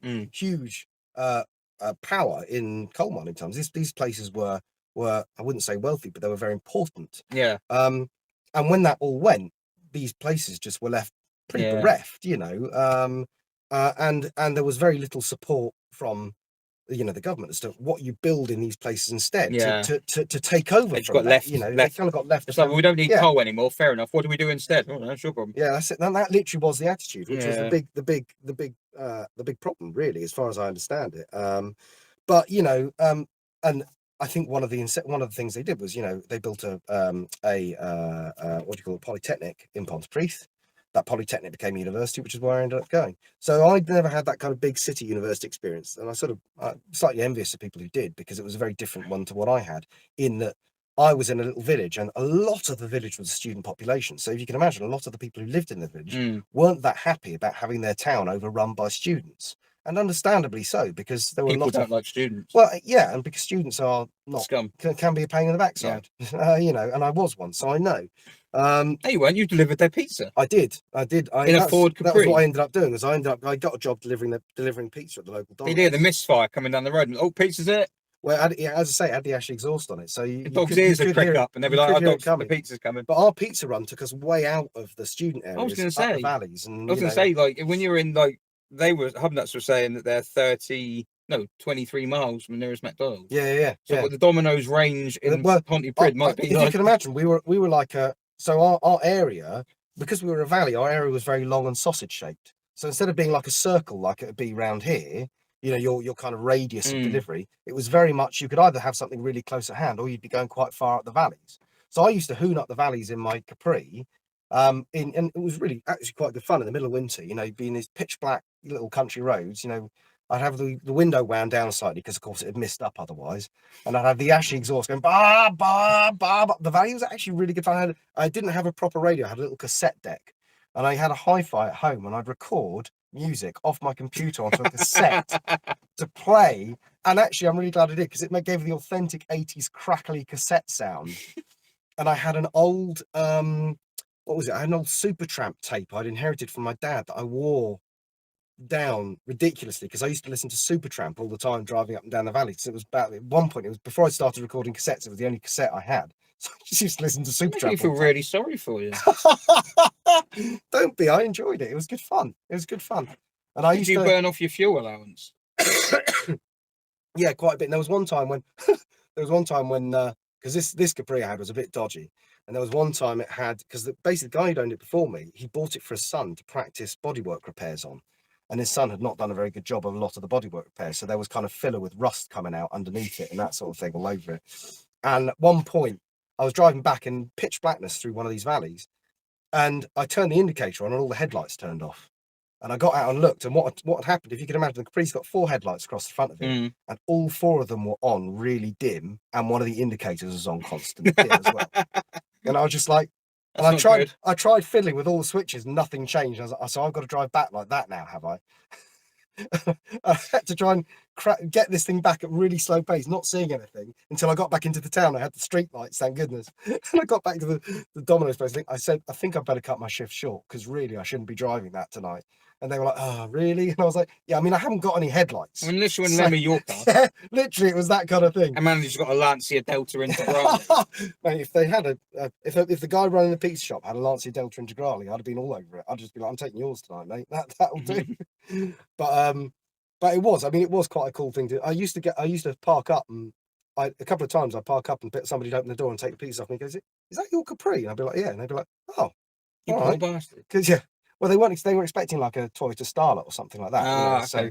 So they kind of see a bloke with a Capri that's sitting there going because it had the. You used to wear a leather jacket with it. Oh, I did all the time. I used to wear all sorts of really ridiculous things. I mean, I used to be.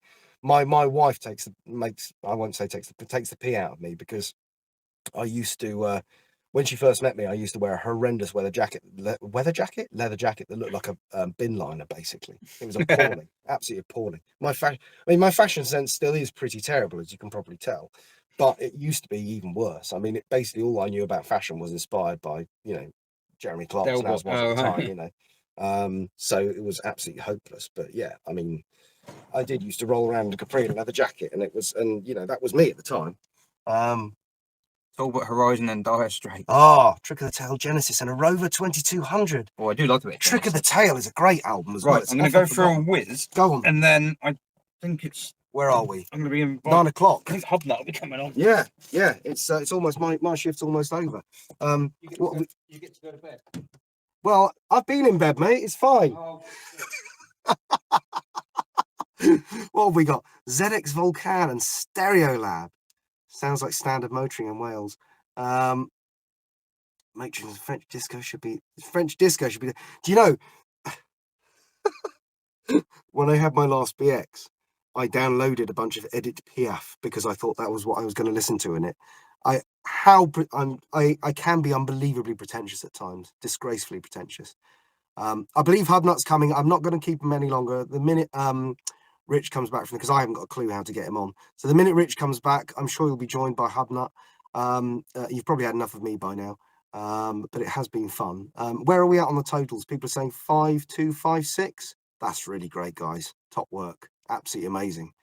I mean, Rich was saying earlier his expectation here was about £1,000. So to be up at that level is absolutely awesome. So thank you so much, everyone. You've done absolutely brilliantly. I think we've all had fun, haven't we? Paul Rich has got another. Where are we at? 9, 10, 11, 12, 1, 2, 3, 4, 5. He's got another 8 hours of this before he can go to bed.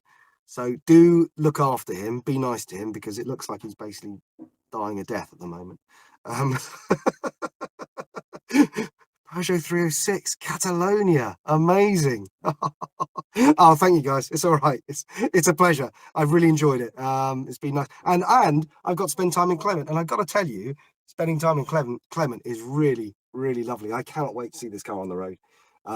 And I've already told Rich that if he does get it on the road and makes it work, I'm going to try and buy it from him at some point. So, you know, just so he's aware. Oh, he's got his Lucasade. Yeah, the Lucasade's coming out. He's done it. He's going. Good man.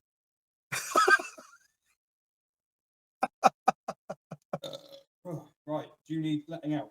I guess I do, don't I? Right. Richard's just going to let me out. Thanks, folks. It's been fun. I will see you soon. Rich, there's still a ton of uneaten McDonald's in here, and if you want to snack on it later on. It's got a bit cold and hard now, but...